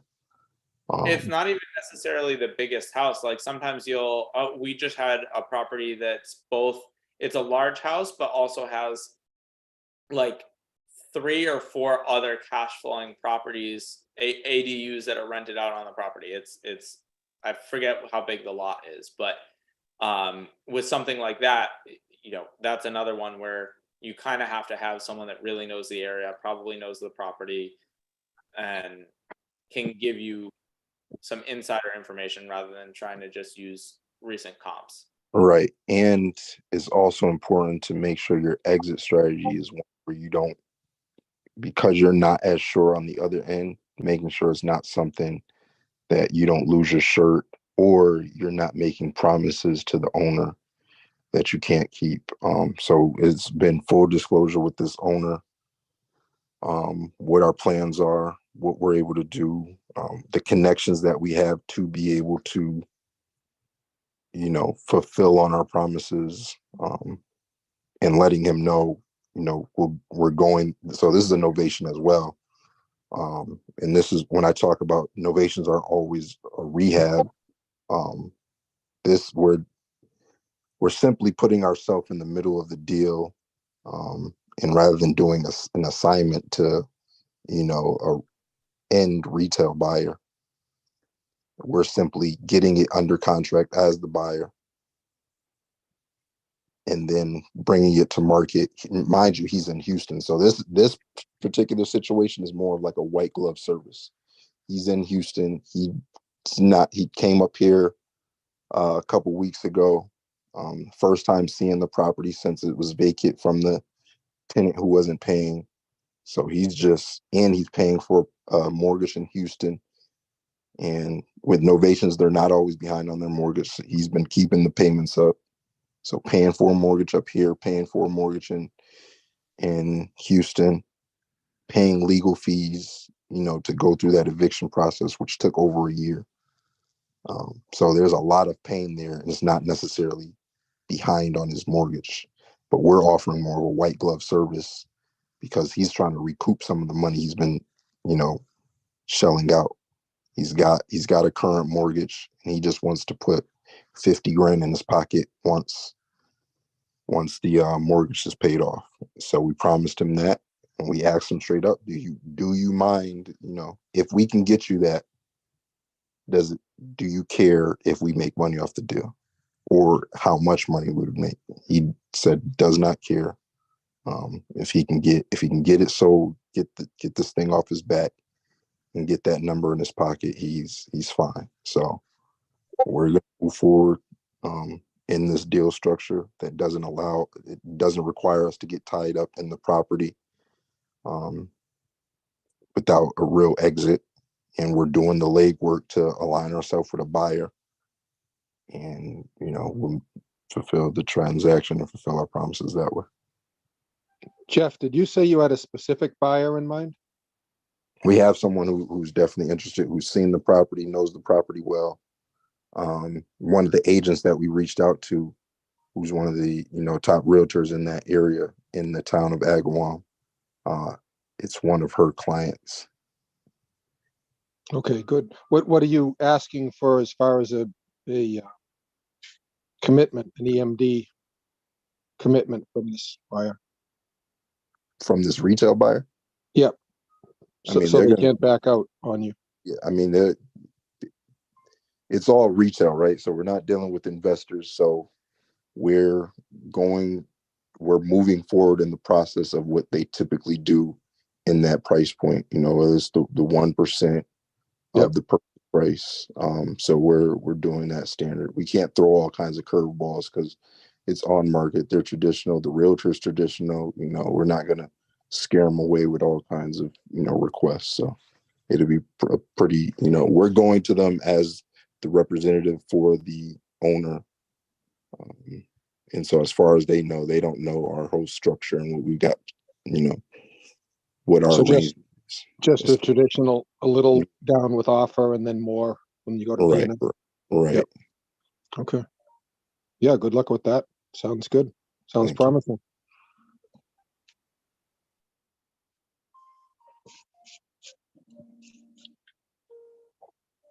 I don't know where we had left off before, so I don't know, Courtney or Chelsea. Yeah. What was? We had kind of like wrapped it. We were talking about time management for most of the call, and then we kind of just moved on to if anyone has anything they want to take a look at, deals they're trying to figure out, issues in their businesses. So if anyone's coming up against anything that you need a few extra minds to talk it through. I know Josh asked a question earlier about essentially to get through comping a little bit quicker when you're just starting conversations, right? So you don't really need to get a very good comp. You just need kind of very ballpark estimate. Just taking an average of whatever Zestimate plus any of the other, you know, Redfin, Zillow, if you have Batch, if you have Prop, if you have, I'm trying to think what other, Privy, any, essentially just taking the average of all of those and assuming that some of them will be far off, but the average of all of them will get you within the ballpark. I don't know if anyone does that or has had good luck with it or knows it's really off, so would recommend against it. Does anyone do that?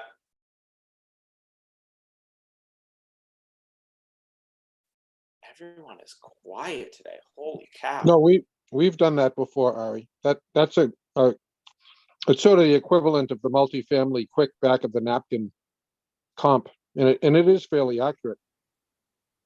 Well, and the reason that something like that is kind of nice is to know essentially, is it even worth continuing on this conversation, or are they so out of the ballpark that it's just not?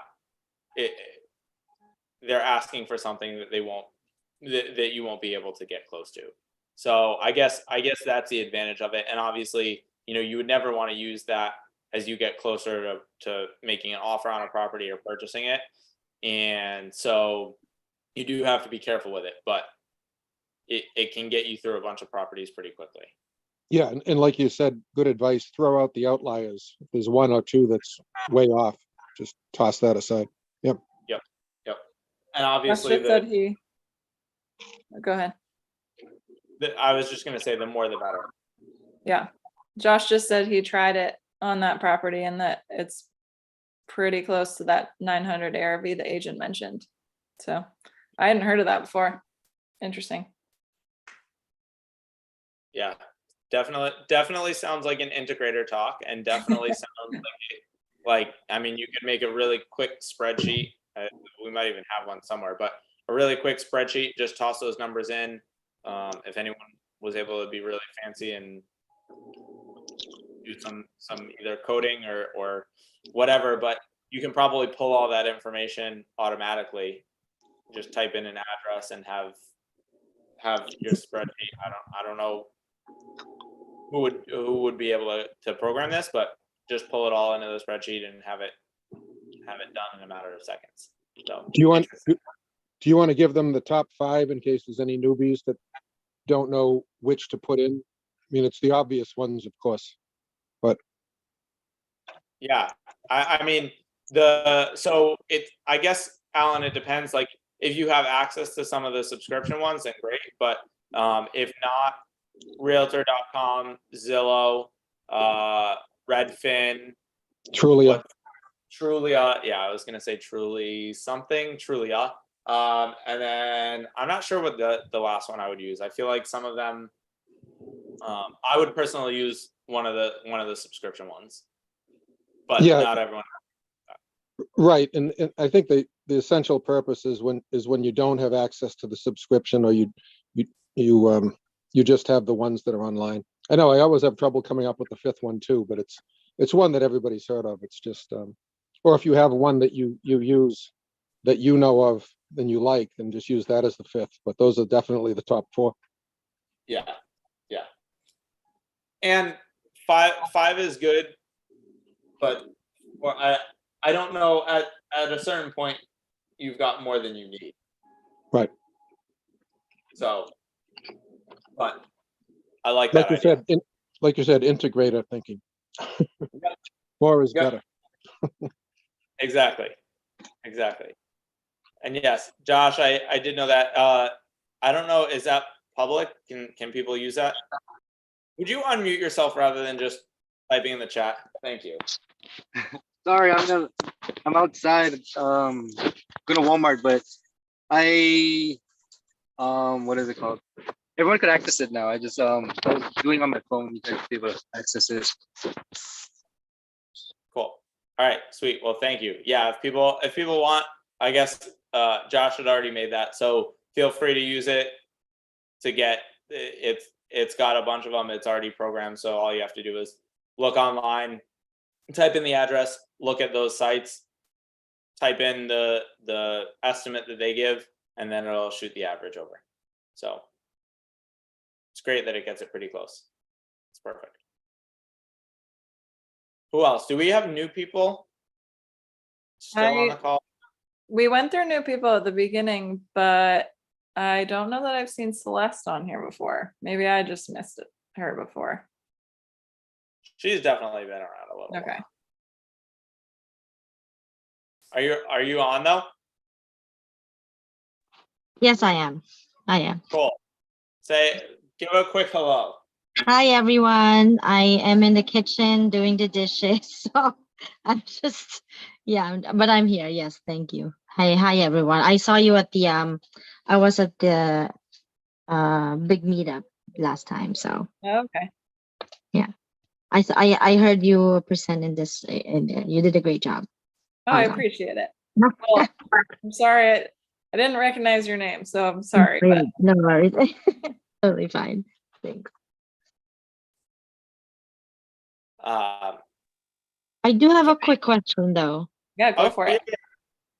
So I've just been doing my calls recently, and what do you guys say when they ask you, oh, do you have a website? Are you like legit or whatever? I tell them you can find me on you can find my LLC when you look it up and stuff like that, but I don't have a website. My website is for my short-term rentals, and that's it. I don't really have a website for my investing just yet. But how do you address that? Well, so I'll give a little bit of a side note because we just had an interesting experience with that. Essentially, this was for a buyer. So rather than a seller, we were displaying a property, and I chatted with him a bunch and answered all sorts of questions. It's a wrap buyer, and he asked for the website and gave him ours, which is nothing fancy. It's got basic information on it. And he had asked previously, he had asked all these questions about what's a down payment and could we lower the down payment somehow? So we were thinking lease option for a period of time. Essentially, he called back the next day and said that he and his fiance looked at the website, saw that the website was only built a year ago, and determined that we didn't know what we were doing. We weren't experienced enough. And he thought he was dealing with someone that had been doing this for years and years and years, and therefore they weren't comfortable moving forward because they weren't, how did he word it? They weren't willing to risk any kind of money on this purchase. And so the reason I'm saying that is because whether you have a website or don't have a website, my opinion is if you build enough rapport with a person and the person wants to move forward, then they're going to do it whether you have a website or not. And if you either haven't built enough rapport, or like in this case, maybe I'm going out on a limb here, but my assumption is that he didn't have the money to begin with. He had been making up kind of how much money they were making and talking it up, blah, blah, blah. But between him deciding not to move forward with it and him deciding to say that, oh, we don't have the $50,000 down payment, can we do a $20,000 payment? We can't get that right away. Can we do $5,000 EMD and pay the other 15 in 2 weeks? So I feel like it's one of those two things. If they're asking for a website, it's either that they're not really that invested in it, or you haven't built enough rapport. You can also do something like,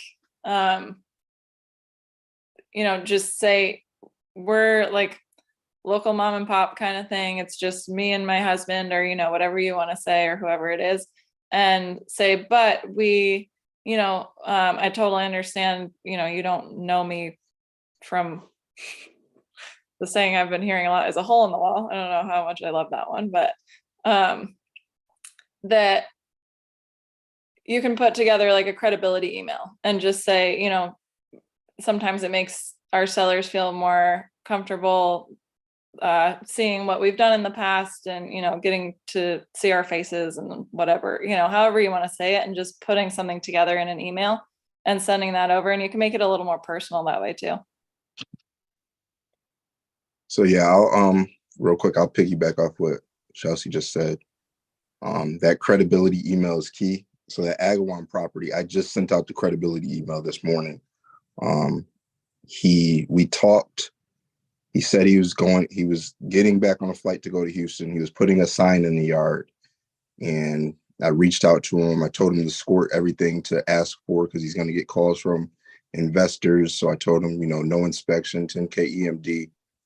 And he replied back saying he got somebody that's interested. Then he followed it up yesterday telling me how they dropped out of contract because of a laundry list of things. But he had 2 other people that he wanted that are interested, and he's going to go forward with them to see how that goes. So I didn't reply to his text. I just sent the credibility email, and just got a text saying that he wants to move forward.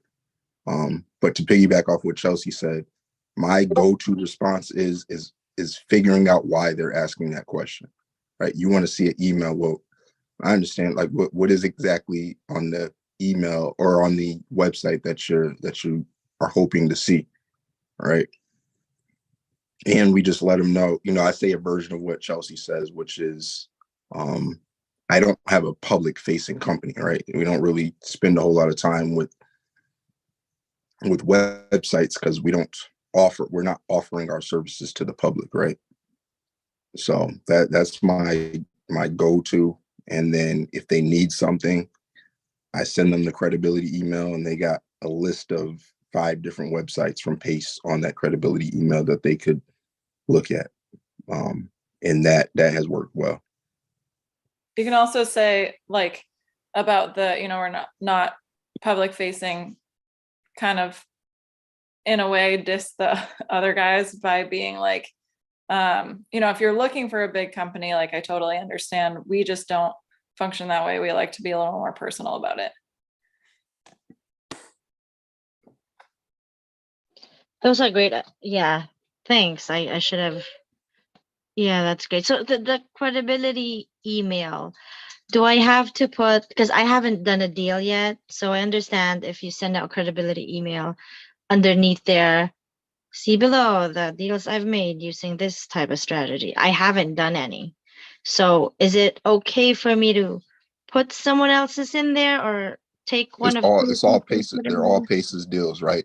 But I Yeah. don't use that as a crutch for building rapport with a seller or a homeowner, right? That credibility email without proper rapport does nothing, right? Mhm. A lot of times I've had 6 or 7 conversations before they even get that.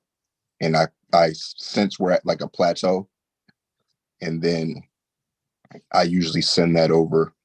And the way I kind of word the beginning part before I use the template that Pace has is I kind of recap what we've talked about, how I just, sat down with my partners and, we talked about how X, Y, and Z, whatever their holdup is at the moment for not moving forward with us. I recap as if we sat down and discussed that, and I was instructed to then send this email out. Okay. But it's imperative that you build that rapport prior to sending that out, or even referencing that you have the backing of a Pace Morby or a Subto community. Yeah, because like they don't know what they don't know, so maybe I haven't explained it correctly, but some of them don't know what it is. So there's like I don't know if it's Munif or whatever, the email that he has explaining what is seller financing, what is creative. So that's the email that I wanted to send them over. So it's okay for me not to put anything that I've done because I haven't done any. Just for them, just the email explaining that that's what we do is fine, right? If And it's then if they somebody in the ask community, more, if it's then somebody in the community giving you permission to use that, whether it's Monif or whether it's Pace who literally gave that to us for this purpose, then yeah, that's perfectly fine.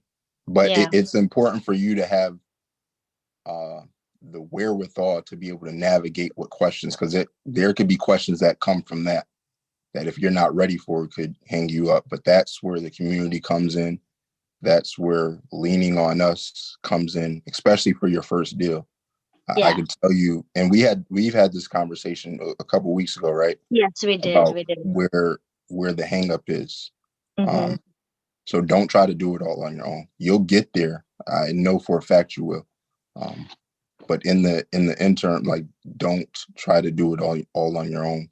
Lean on the community. We're all here to help. Get on the phone with Mhm. sellers and be that credibility.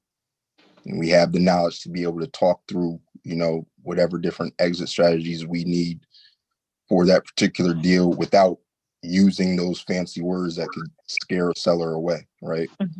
Yeah. So We this don't. is just for the seller that I spoke to maybe twice. And then the one that asked me for a website, I talked to her once, and she was like, "Cause there's a lot of scammers, right? And I just want to make sure that you're legit or whatever, blah blah." Hey, Celeste, So could yeah, I make a suggestion? sure. I thought I heard you say you already have a website for your short-term rental business. Is that true? Yeah, I do. I'm wondering, because that's obviously very legit and credible. Maybe you could alter that or add a page to it where, without going overboard, you explain that you're also an investor that does these other types of deals occasionally. And that way you could send them to that website, but it will also address the type of deal you're doing. Well, that's an idea. Yeah, I didn't think of that. Maybe Yeah. I'll ask them if that's something I can add on, so I don't have to create a whole new website since I'm doing it all. Right. But isn't that piggybacking on a different business? Because that's totally separate, You're going right? to be multifaceted once you get up and running with this group. So it's That's perfectly true. credible. Yep. Okay. There are also two mistakes that I see newer people making often. And the first is, and I don't know this particular situation, Celeste, but using creative as a crutch to having the difficult conversation about how much a property is really worth. And so don't automatically jump to creative. Maybe a seller finance is the only thing that'll work here, and that's totally fine. So this is more of a general rule, but don't automatically jump to Subto or seller finance right as your first conversation, because then there's no working up from there. You know, you can anchor, you can give them a cash price, or say, even if you know it's not going to work, if you start with a cash price and say, but I know, let's say that's way under their mortgage, so it would have to be a short sale at that point. We might be able to get up, but we'd have to do it in this different way. And that way they're not starting at the highest thing you could offer, the highest price point you can offer. The second thing, the second mistake that I think a lot of people make is being the sort of acting like the CEO of your own business, I guess is the best way to put it. And by that, I mean, trying to have all the answers and say you are the ultimate decision maker. And the problem with doing that is you can't really play good cop, bad cop. You can't then be on the side of your seller and try to get the best price, even if you know it's not possible. So they're always going to be looking at you and saying, well, you're the ultimate decision maker, so why can't you give me the 250 that, if you're really being so kind to me and trying to help me, why can't you give me the 250? And you're always responding to someone, or someone else is always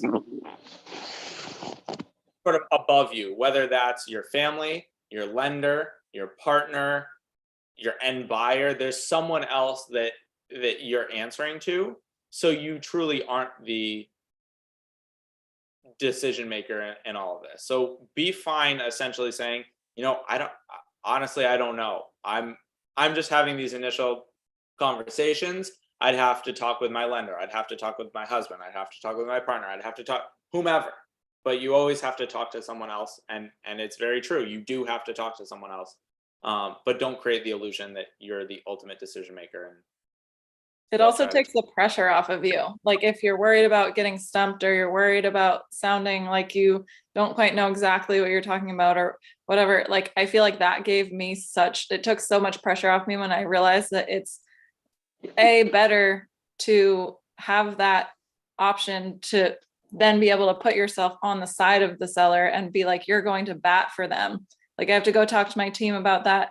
Don't know that they're going to love it, but I'm going to like go see what I can get for you. But it also takes the pressure off of you feeling like you need to have all the answers. Once they realize that basically just like there's almost always bringing in a third party to get yourself out of any scenario, to be able to then like go back and talk to your team, which you're coming and talking to whoever you do within the Subto community. And it just takes that pressure off and makes the seller more at ease, because they're not like trying to combat you as the CEO and the decision maker. Oh, thank you for all that info. We haven't really gotten into that. It was just my intro and saying I'm a local real estate investor, and we're looking to buy houses in your neighborhood. I was like, how'd you find my name? I haven't even listed my thing. Blah blah blah blah. Do you have a website? Blah blah blah. And so she kind of caught me off guard. Her voice is really like nice and everything, kind of mellow, but it was like too defensive, kind of. I get spammed, and a lot of people called me. I haven't even listed it, so I was like, okay. But yeah, I just want to thank you for those info. Definitely keep that in mind. I haven't really told, like, the calls that I do, I haven't even told them about seller financing or whatever. I'm just in the introduction phase, and just asking them, what are your reasons for, why are you putting it on the market and stuff like that. But yeah, those are the little things that I thought I had notes on, but I couldn't find it at that time. So I was like, what am I supposed to do at this moment? But yeah, so I do have a couple of deals that I'm cooking up, but we're still in the talking phase. But I talked to Jeff about that, about JVing and stuff. So still looking into it. I'm not that confident yet, but it will come. I know it will. You're all there, so I can piggyback on your knowledge and always ask you anyway. So thank you. Exactly. And you're taking the action, which is the biggest part. So it sounds like you're doing all the right things. Thank you. Thank you. Well, it is 9:01. So hope everyone got a little something out of tonight, and go do more important things. Make some money, get some sleep, be with your families, whatever you need to do tonight. And thanks for coming on, guys. Well done. Well done. Thanks, everybody.